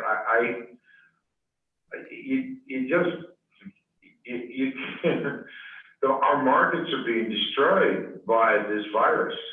You talk to the guys out black cotting now, what they're getting for their medium-sized blacktop. And then same thing's happening, the restaurants shut down all over the place. Even if we get to Fishwood, it's not even clear that we'll be able to get to Fish, by the way. But even if we get to Fish, we're not gonna get anything near the historic prices, it looks like, early to say. So what it looks like is happening in some of these harbors is, and other infrastructure, that we had this amortized schedule that we are going to replace harbors after 30 years. But, and so we run out of our deductions on those harbors, and so we got to replace them. It's not because the harbors actually need to be replaced, but what is really actual is that this fishing fleet cannot afford mortgage rate increases. I know that if you increase the infrastructure, the money's got to come from somewhere. So we can't continue saying that these harbors are only good for 30 years, even if they still look in good shape, are usable shape, and then not raise the mortgage rates. So you're raising the mortgage rates, but you're going to break the back of the fishing industry. Look what's happening to the charter industry here in town. They're not even going to operate this summer, or a lot of them aren't. There's going to be a lot less money coming in through the harbors in the next couple of years, and that contraction has been going on in the fishing fleet for some time now. But the mortgage rates are going up here in Sitka. You're gonna raise the cost so that the fishing fleet cannot afford to be here. It's a vital part of Sitka's economy, and it's under siege from a number of different aspects. So please, these mortgage rates, I know you're going to ponder over it. I know it's difficult, but man, it's just, we can't be paying that. Most of the guys cannot. Hey, well, thank you very much for taking my input. This is kind of odd, you know. I miss going to the assembly once in a while and the eye contact and talking to you guys. And my wife just told me, wind it up, Matt.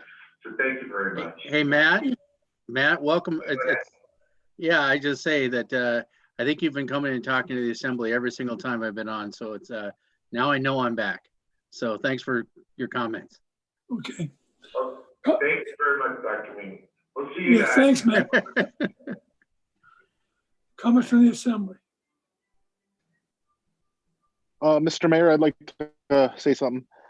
I was planning on saying this before Matt said anything. I agree with what Valerie said in that, you know, and this is something I plan to hopefully address as an assembly in the future with another co-sponsor, but I don't like that this resolution is only on one reading. Is there a way we can, because now that this has been public and, you know, the news outlets will say what we talked about, is there any way we could postpone this vote until the next regular assembly meeting, just to give the public a little more time? Because I'm sure they've been distracted, you know, to be able to weigh in on this one at the next meeting. Or Sarah, is that an option? Make a motion to postpone. Okay, so moved. I move to postpone this item, resolution number 2020-10, to the next regular assembly meeting. Second. Public comment? Back to the assembly. Dr. Wayne. I agree with much of what Matt Donahoe said. And I agree with the postponement to allow people to weigh in. So. Kevin Knox. I don't have any problem really with, you know, giving people additional time, though we have been, you know, listening and offering opportunities for people to weigh in at Port Harbor's meetings for the whole, you know, beginning of this part of the year. And I agree, Valerie, you know, I've run into people all the time that tell me the same thing in the streets and in public. I don't know that, you know, people are going to be coming to us to talk about this. I think it's worthy to look forward into the future, whether or not we want to make this a codify any rate changes to the harbor fund to have to go through a two-step process to be an ordinance instead of just a resolution. But that's a whole different discussion, and I think, stands on its own. The way things are written, we have a resolution required from the assembly, and that's how it's been for a long time. It doesn't make it right, but that's how it is. And, I think we've had a lot of opportunity for people to weigh in, but, I won't dispute it all that much. If it fits in our timeline, fine, we can wait for a little bit longer. Valerie, I can see you're getting impatient, Mayor Paxton, but under normal times, one reading is probably appropriate, but we are not under normal times, and people are finding it challenging to call in. They're finding it challenging to figure out how to testify. And I'm in favor of this motion to postpone at least until the next meeting. Thank you. I think my patience is good. Any other comments from the assembly on this motion Can we to postpone? just from staff, does this create any problems for the budget going forward? No problems. Okay. Call for the vote. Okay, the motion before you is to postpone resolution 2020-10 to May 12th. Mr. Knox, Yes. Mayor Paxton, Yes. Dr. Ween, Yes. Mr. Mosier, Yes. Ms. Nelson, Yes. and Mr. Christensen. Yes. Okay. 6-0, and again, resolution 2020-10 will come before the body again on May 12th. Right. We are now at item N, which is resolution 2009. Can I have a motion, please?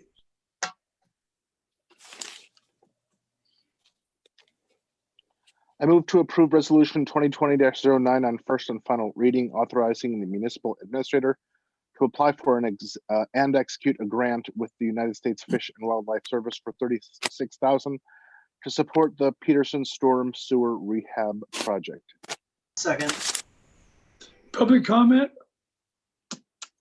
No, there's no public comment. If folks do wish to comment on this item, please call 747-1826. Good. Back to the assembly. Comments from the assembly? Dr. Wayne. I was wondering if Mr. Leach could comment on this. I can comment on the grant and how it works, but the specifics of the project, I have to get Michael Harmon on the line. Which are you referring to, Dr. Wayne?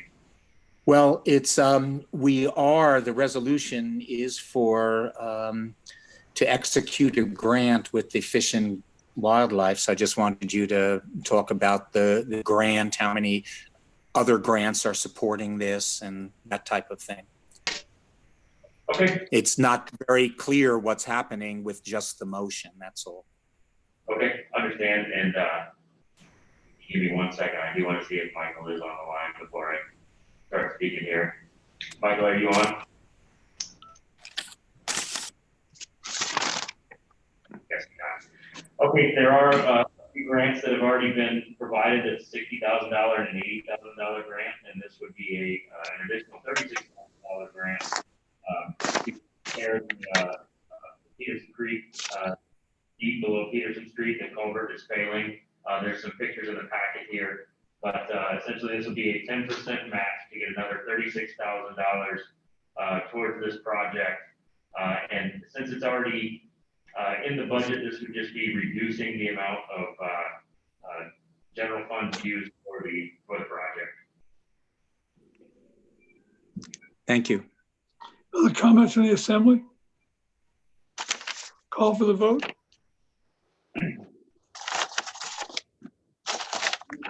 To approve resolution 2020-09 on first and final reading. Mr. Christensen, Yes. Dr. Reed, Yes. Ms. Nelson, Yes. Mr. Knox, Yes. Mr. Mosier, Yes. and Mayor Paxton. Yes. Motion passes 6-0 on item Hey, Pax, doesn't Yes. look like we're gonna get done in the next 10 minutes. Can we take a quick 5? Yeah, sounds good to me too, right? Thank you. Take 5, yep. Mayor, before we go, just, there's a potential to go into executive session on this next item. If anybody would want to present that, then take a break before then. If executive session is decided, just throw that out as an option. So you don't have to come back and then leave again, potentially. Although, I would agree that that seems like a wise step to take. tell me what you want to do. I move to go into executive session with Chief Finance and Administrator Officer Jay Sweeney to discuss subjects that tend to prejudice the reputation and character of any person and to discuss matters the immediate knowledge of which would adversely affect the finances of the city and borough of Sitka, and invite to participate by telephone if desired and when ready, representatives of the Sitka Moose Lodge number 1350. I have been advised that we do not need to go into executive session. So can we just take a 5-minute break and then we'll come back and do it? And we'll hear from Jay Sweeney and the administrator before we do that, if that's okay. That sounds good. Okay, 5-minute break, troops. I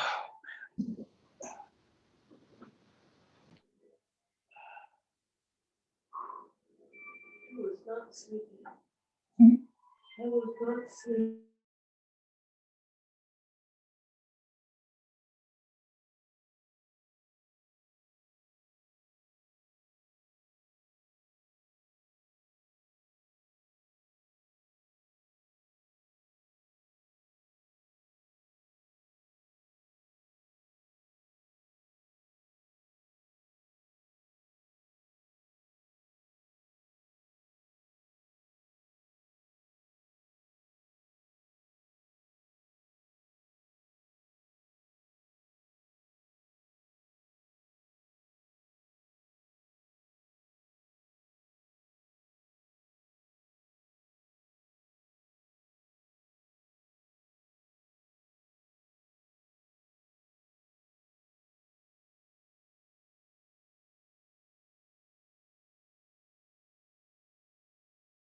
refreshed. More ways than one, actually. Okay, just, okay. We're still waiting. Kevin Mosier, are you with us? Valerie. Yeah, Valerie's back. Kevin Mosier?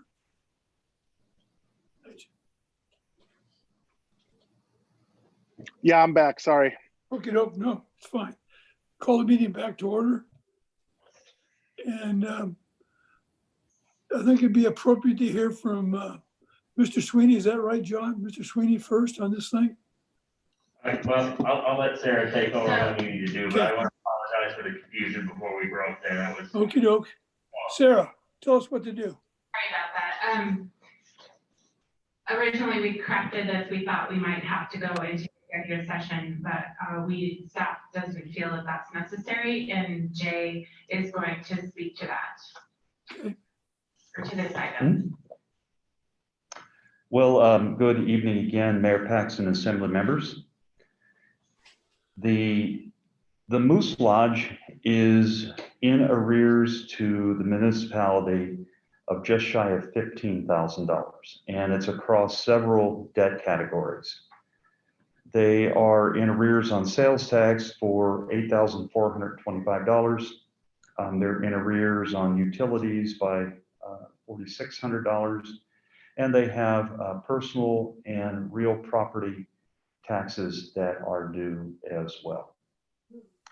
And so we have met with the Moose Lodge and had a very good meeting with them. They are quite apologetic for the situation having developed how it is. It is our understanding it's an internal challenge with bookkeeping, not an ability to be able to pay their debts. And they've asked us for an ability to work with them in order to arrive at a promissory note that they would be able to pay off over time in a number of years. We asked them to propose to us the terms that they felt they could work with and live with, so the issue would not come back to December. They've done that. I passed it by the administrator, and all the staff feels that it's a workable solution all the way around. And the one thing that I would comment is that for the Moose Lodge to be able to pay their debt, which they're in arrears to the municipality, they have to be able to have their liquor license and their gaming permits. Those are very important to them because that's how they raise the money to do what they do. So I've made a recommendation to the administrator that based on the conversations we had, his authority under Title IV of the Sitka General Code, that having informed the Assembly that there is an issue here and we have a plan to resolve it, that the Moose Lodge is in agreement with, that we recommend the Assembly not object to the renewal of the liquor license and that the administrator go forward and complete a promissory note with the Moose Lodge and work to resolve the issue. Mayor, Thank you. oh, there's Dr. Wayne. I was just looking for Dr. Wayne. Thank you. Okay, so we need a motion now. Yes, please. Motion to approve the license.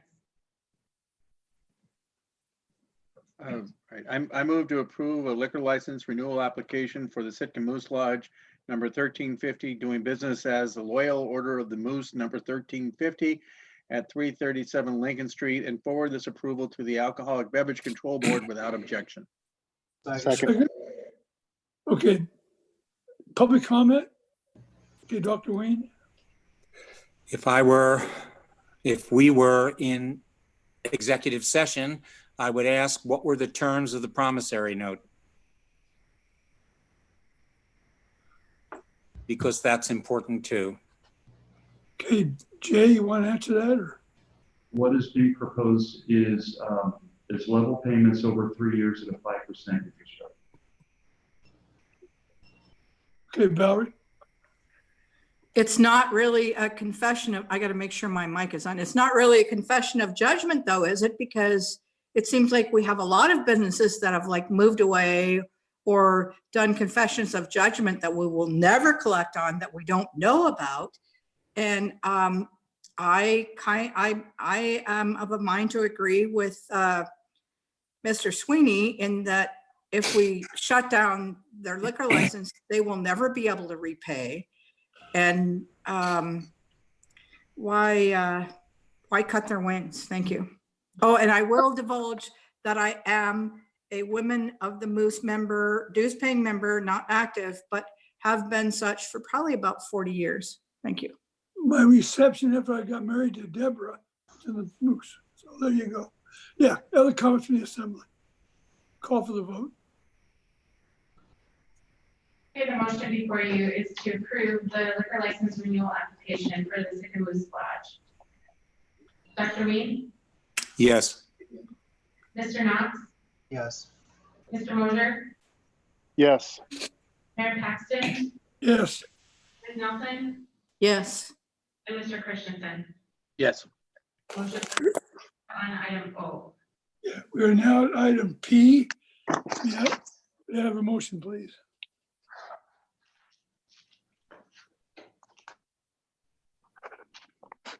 I move to approve a month-to-month short-term lease between the City and Borough of Sitka and Maris Inc. for space at Sealing Cove parking lot. Second. Public comment? Back to the assembly? Comments from the assembly? There is public, and I just need to get Mr. Metzger on the line. Okay, please, yeah. Let's take the public comment first, then we'll come back. Yeah.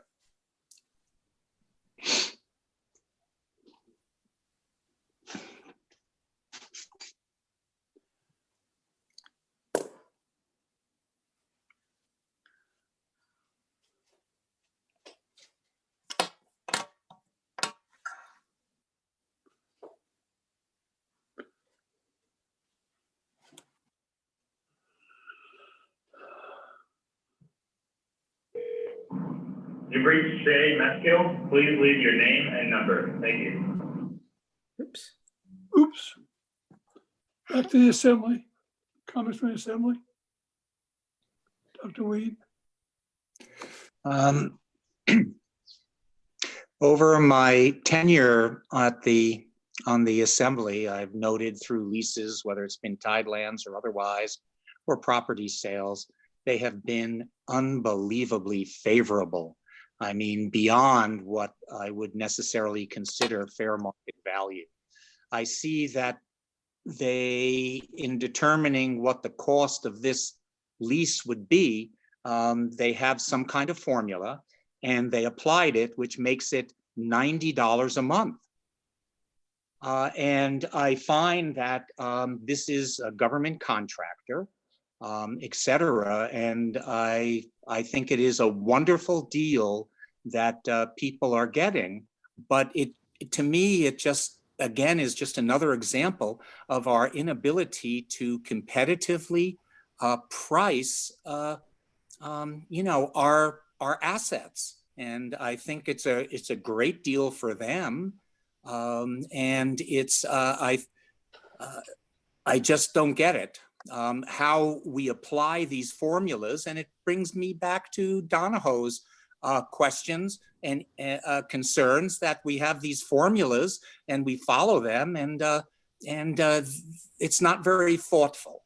So $90 a month, great deal for somebody, but it's not a great deal for Sitka. And to me, this is just emblematic about how these things work. So God bless. Yeah. Before I go to you, Tor, Mr. Leach, you want to make a comment about this? Sorry, Bill. The only comment I have is I did that back of the envelope business case here and had the exact same question. I said for a 4-month period, we would charge an RV user $4,200 for the same usage. However, that includes water, electrical, sewage disposal, and garbage disposal services that we would not be providing this. So all they were looking for is land space to store some equipment while they worked on the pier at the Coast Guard base. Also, these lots are typically empty, so our choices were $0 or $360. And that's based off the real market value of the land only. We figured to be the first, that's a fair point. Thank you, John. Yeah, Tor. real quick, I can tell you that I have a storage facility that's roughly that size that I pay $70 a month on. I mean, it's not, well, I mean, it's a little bit smaller, but anyway, it's 600 square feet of a parking lot. You're not going to pay much for it. Valerie? And I would suggest that anything we do that can bring people or revenue into town, and who knows if this is even going to work, because you all probably, I think we all received an email from the administrator earlier today about how some of this stuff may not happen if we make it too difficult. Gosh, we need economic development. I think it's a good move. Thank you. Right, comments from the assembly? Call for the vote. Okay, on the motion to approve a month-to-month short-term lease between CBS and Maris Inc. for space at Seedling Cove parking lot. Ms. Nelson? Yes. Mr. Mosher? Yes. Mayor Paxton? Yes. Dr. Ween? No. Mr. Christensen? Yes. And Mr. Knox? Yes. The motion passes 5-1 on item P. We are now at item Q. Discussion and direction on the distribution of the secure rules school funding. Mr. Administrator, you want to talk about this? I can, while I'm speaking, I'll let Jay come up to offer input if he has it, but as of the FY20 budget, I'm sure you all understand how the Secure Rural Schools funding works. But in the FY20 budget, within the letter between us and the school, stated that we did not budget for any FY20 funding. In fact, the language is, at this point, we do not anticipate receiving Secure Rural Schools funding in FY20. Should SRS be received by the municipality, the assembly will determine how the funds will be split. Not expecting any funds, we actually received a little over $458,000. There's a traditional model, I'll call it, where we split between the city and the school. Is one of the options on what to do with the funds. But the general, or actually the rule for the funding is it can only be used on roads and schools. So really the discussion and direction is to be around, does the city keep it? Does the school get it? Or do we have a mix of the both in some sort of ratio? Well, I know I'm supposed to speak last, but let the record reflect that we've cut, what, $3 million out of our budget and so forth and so on. The school has not done, and I know they've done. Anyway, public comment from the rest of the assembly. Yeah, Tor. Yeah, I mean, as I say it, I think that we should split this with the schools, not, we can determine how exactly we split it, but I know that at the end of their budget, they have a $40,000 reserve, which is on the size of their budget is nothing. So they've cut to the bone. I mean, and I know that the governor in his wisdom cut about $230,000 out of their budget this year, just recently with his vetoes. So I think we should split it with them. I'm not sure exactly what percentages and things, but to me, if you've got a funding mechanism that is named Secure Rural Schools, and I know it's Secure Rural Schools and roads, et cetera, the schools should at least get some of it. Other comments from the assembly? Mr. Mayor, this is Kevin Mosher. Yeah. I'd like to comment. Thank you. My opinion would be, of course, I've learned since being on that when you get Secure Rural Schools, you get that much less in PILT. So I would, in theory, my first thought, unless things change, would be to, after we deduct the amount less we would get from PILT, we split that amount 50-50. Other comments from the assembly? Valerie. And I would suggest that people that have family members that work for the school district disclose that. I know it's a large class of people, but I have gotten comments that there's preferential treatment going on and whatnot. I know the school district's in need, as well as are many other people in this community. And look at the roads. People are talking about putting no fishing signs in the middle of Lincoln Street. Thank you. Right, the roads are in bad shape. Yes, Dr. Wee. Well, we started off the meeting with Amy Morrison talking about how they voted on the school budget and that they were very happy that they didn't have to get rid of staff and so forth. I do believe that they have this what's called unassigned fund of $40,000, but they also have a $600,000 float account, which they utilize to cover payroll, but the cash is still there. My point being that it seems as though they may be a little more set. I tried to be in touch with the school district today to see maybe I missed something when I was at the meeting. They haven't published their budget, whether they actually anticipated having this. If they completed their budget process without this, I wonder if, this is something that we may decide to hold on to maybe a little longer and see how things go.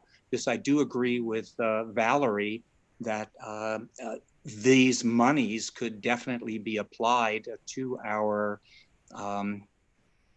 roads, which are in desperate need of just even basic remedial care. And so I would suggest holding on to it. I don't know whether we can, do we have to give it to them this minute? If we don't, I say know when to hold them, know when to fold them, and I'd like to hold them. So. Mr. Leach. I have one comment, and then Jay's got his hand up as well. Hand it over to him if you don't mind. I watched the last budget meeting, or I should say, listened into the last budget meeting with the school board, and just for a point of clarification, the two positions that they were not able to pursue that they wanted to pursue were for counseling services, one at Pacific High and one at Bletchley, as consideration from the school board. But Jay had his hand up, so I'll turn it over to him. So in answer to Dr. Ween's question and some of the other commentary, I wanted to point out that this is fiscal year 20 revenue to the municipality.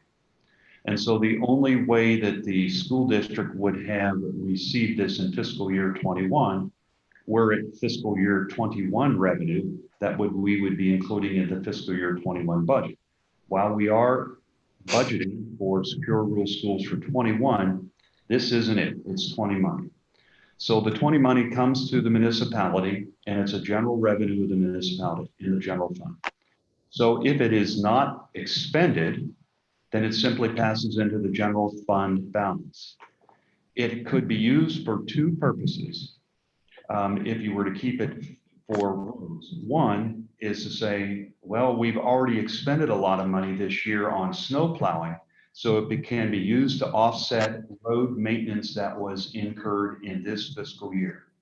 Or the alternative could be, we do have road repairs we need to make. This money could be dedicated to do that. But in order to impact the fiscal year 20 budget, we're kind of running out of meetings. We got 4 left. So we would need to do a supplemental appropriation for the end of fiscal year 20. One last comment is, if it were to go to the school district this year and then be used to go into their fund balance, which passes over to next year and they can draw on it as they need fit, then you would need to do a supplemental ordinance this year. But that's the only way you can impact them for the next fiscal year. Thank you. My view is our roads can use every bit of that money and use it properly for the benefit of all of our citizens. So that's my comment. Other comments in the assembly? So what happens now? Do we? So yeah, that was my question. Do you need a motion or are you just looking for consensus? Because I don't think you have much here. Well, do we? Mayor Do we have a Paxton, consensus that we leave it with the city? Who's in opposition to that besides maybe two of you? Okay. So anything that happens though, Jay, it has to come up for assembly approval, correct? Before the end of the fiscal year? that is correct. It's going to pass into the general fund balance. Now, of course, you could make a supplemental appropriation in July for the new budget. Once it's been approved, it got approved on. So once that's in place, you can start to amend that. Then you can affect that next year's budget. In doing that, what we would do is take it out of the general fund balance and transfer it to. I guess then since we said that we do not have a consensus, we need a motion. We want to make a motion for what to do with this. Well, wouldn't it be that it's just, well, from my understanding, what Jay said was just going to sit in the general fund, and if nothing happens, it'll roll into the general fund. So if somebody wants to change things, they can make craft an ordinance or a supplemental ordinance. That is so correct. we don't have to do anything right now. I'm in favor of splitting it minus the PILT, but I don't think we need to make any motions right now.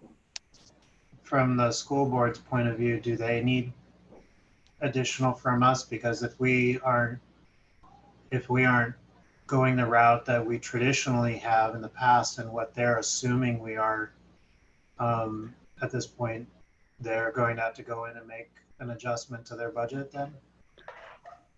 They've already passed. Right. This is this year's budget. They've passed it and they've made the assumption that they're getting this, have they not? They even know about this. So Officially. They knew about it during their final budget meeting. It had already been announced. Mr. Knox, I tried to call the district today to get confirmation about whether they have included this into their budget based on prior performance. And I have not received the call back. So I can't answer your question. I did listen to the same meeting that Mr. Leach was on, and there was no, I reviewed my notes. I didn't see any mention of that being an addition. So I like the idea that this is something we can keep and we can do something later with. And so the better part of valor till we get more information. Sounds good to me. Do you have some comments, John? Jay has some comments. So, Mr. Knox, let me help clarify. So even if the school district budgeted this, included in their FY21 budget, it's FY20 money.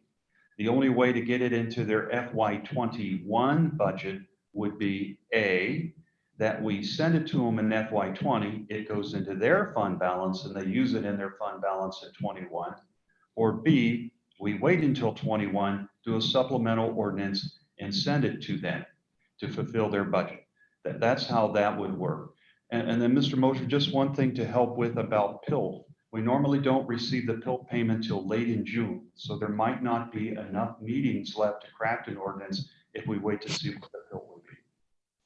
Okay, because that's my only concern. I don't want to split it up and then us have actually come out behind because we're counting on the PILT. So that's something to consider.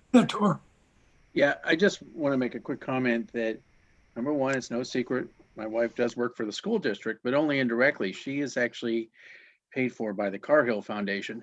And that's been no secret.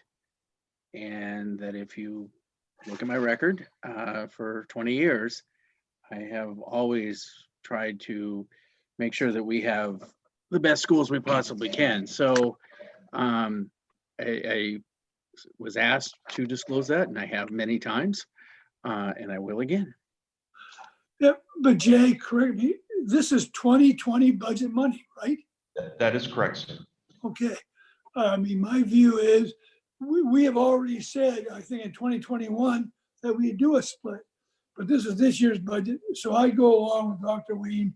We keep it in reserve, and I suspect that we'll find plenty of good uses for our community with that money. But if we don't want to do that, and somebody wants to do something else, so say, or we'll. Okay, I think we've given you guidance, Mr. Administrator. We'll now move to item R. Discussion and direction on amending the order of business for assembly agendas by moving municipal reports from mayor, administrator, attorney, liaison, clerk, and others to the end of the agenda. I don't know who sponsored that. They were. Valerie, do you want to take this one? Yeah, Valerie. Yeah, I'll go first. I was the crazy that went against the grain, but I'm thinking and in talking with the public, we have good energy at the very beginning of the meeting because it's early. And a lot of times we have reports that go on forever and ever. And when you have people showing up from the public that want to speak to an issue and they have to listen to who I had coffee or tea with, or who, I mean, just the reports, they're important, but I think it's better at the end of the meeting like it was in the past. And I think we waste a lot of good energy at the beginning of meetings when we have public there waiting, willing, ready to testify, and then they don't get to for an hour because we have reports. So I think it's better to put it back to the end of the meeting. Thank you. Is there anybody against this idea? No. Yeah, Dr. Wing? One, as far as energy goes, Red Bull. But actually it's water. But what I feel is that the municipal part of this with the reports, which include the mayor, administrator, attorney, and actually tonight it was nothing from the mayor, truncated from the administrator, nothing from the attorney, nothing from the liaisons, bam, bam, bam, it's over. But this represents a public face, and all of these kind of reports are, I'll say, kind of a different kind of business side where people get to hear about the various meetings, what our municipal individuals are doing, as well as the liaison front. And to me, it's only the brave who stay to the end. And I, quite frankly, if I were a citizen, I want to know what the mayor's doing. And I think it's important to me if what he says and what he's done for the last 2 weeks and how is he promoting the city. And it's also important for the administrator to it's his opportunity to be the public face. And the key here is the public face, meaning more people will be here at the beginning. And we've sat at the table and you see how the room empties by the time we're there, by the time we reach item R. And so I think this is a very important thing, need to keep it in front. And that's my personal opinion, because that is where the energy is, and that's where people are listening. And our ultimate goal is relating and being transparent to the citizens. So thank you. Kevin Knox? I think it's also a good opportunity for, in particular, the liaisons to be able to impart some of the things that are going on in the boards and commissions. They oftentimes don't get the same kinds of coverage that the assembly does, but in those moments that we're able to report on those different boards and commissions and the actions that are going on there, I think it's a good opportunity for the public to hear about what's happening and what kind of decisions are being made or what kind of discussions are going on. It probably attracts some might attract some interest into some of those boards and commissions, and we know how hard it is to fill those at times.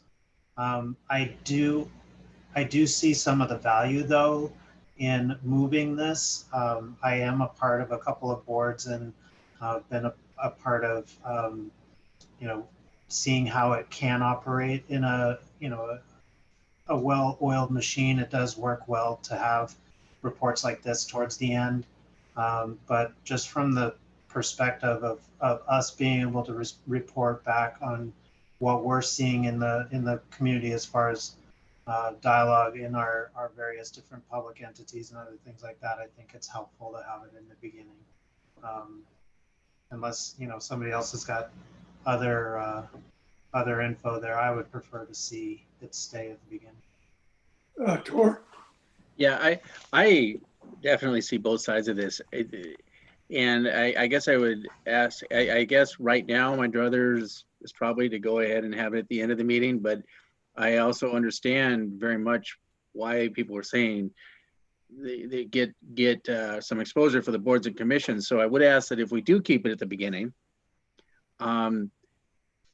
be concise. And that part of the reason why I don't do that many reports is because unless something happened that is noteworthy, that's beyond day-to-day, stuff, I don't report on it. So, if we were concise and made it, okay, this is something happened that people should know about, we probably could keep it at the beginning and it wouldn't make much difference. But if we're gonna try and do blow by blow reports of every meeting, yeah, we should have it at the end, because I think there's a legitimate gripe that, I'm not, in this case, tuning into the assembly meeting to hear about that. I want to know about this ordinance or whatever is on my front, so. Other comments, discussion from the assembly? Yeah, Valerie? I hope that I'm not considered as being griping, but as somebody that has been on the assembly 20 years ago, both in an assembly position and mayor position, I realize how important it is for the public to show up. And the last few meetings we've had have been, gosh, crazy, COVID related. And here we are again on item R. And, granted, it's only 8:24, so not 10 o'clock like it was last week. But when people take off time from work to get to the meeting to speak to an issue that might be on the agenda, and then they have to go through an hour of listening to us talk about our liaison reports, what's going on in the world, who we met with, who we had coffee with, or whatever, I don't think that serves the public well. And gosh, sorry, I'm looking at my hair on the screen. It's bad. I need a haircut. No, but I do believe that we should respect the public, and a lot of them want to show up and be heard. And if they have to listen to an hour of our reports from our liaison committees and whatnot, they get disenfranchised and they leave, or they don't even bother to show up. So I think it's a good idea to move it to the end. It was there years ago, and I'm not sure exactly when it got moved to the front. And as one of my wise publisher or editor friends from the newspaper said, it's like the most good and positive energy is at the very beginning of the meeting. And we should not waste it listening to people talk about committees they've been on. Not to denigrate any of the liaisons' actions or reports. Thank you.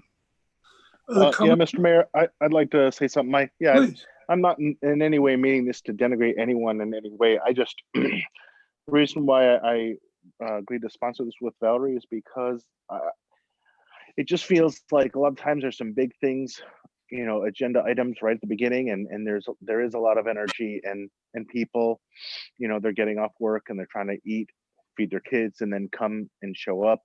And I think it would just be more efficient. It apparently was like that years ago. I don't see why we can't move it to the back of the line. I mean, it's still going to be done. It's just a different place on the agenda. That's my opinion.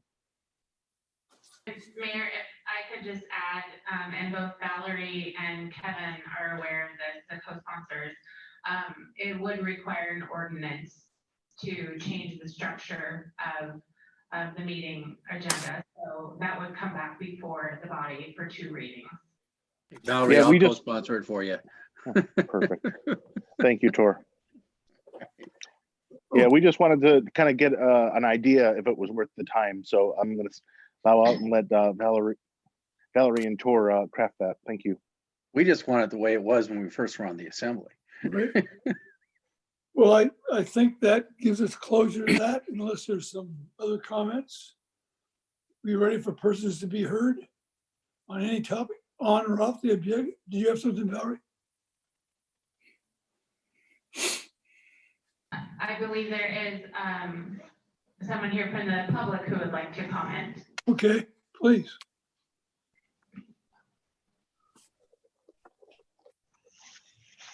Thank you, Mayor and Assembly members that are here. Whoops. Thank you to the mayor and Assembly members in absentia. I'd just like to say that we do appreciate the fact that you've held the, oh, I'm sorry, my name is Mary Magnuson. I'm one of the owners of Mean Queen. And I do appreciate the fact that you have held the mandate, because I really do think that it's important.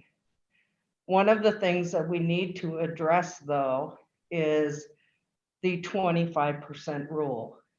When we reopen, I believe that you need to trust in the people that have been serving you food all these years, that they are going to be careful and be vigilant about keeping people safe. Many other places have a 50% rule.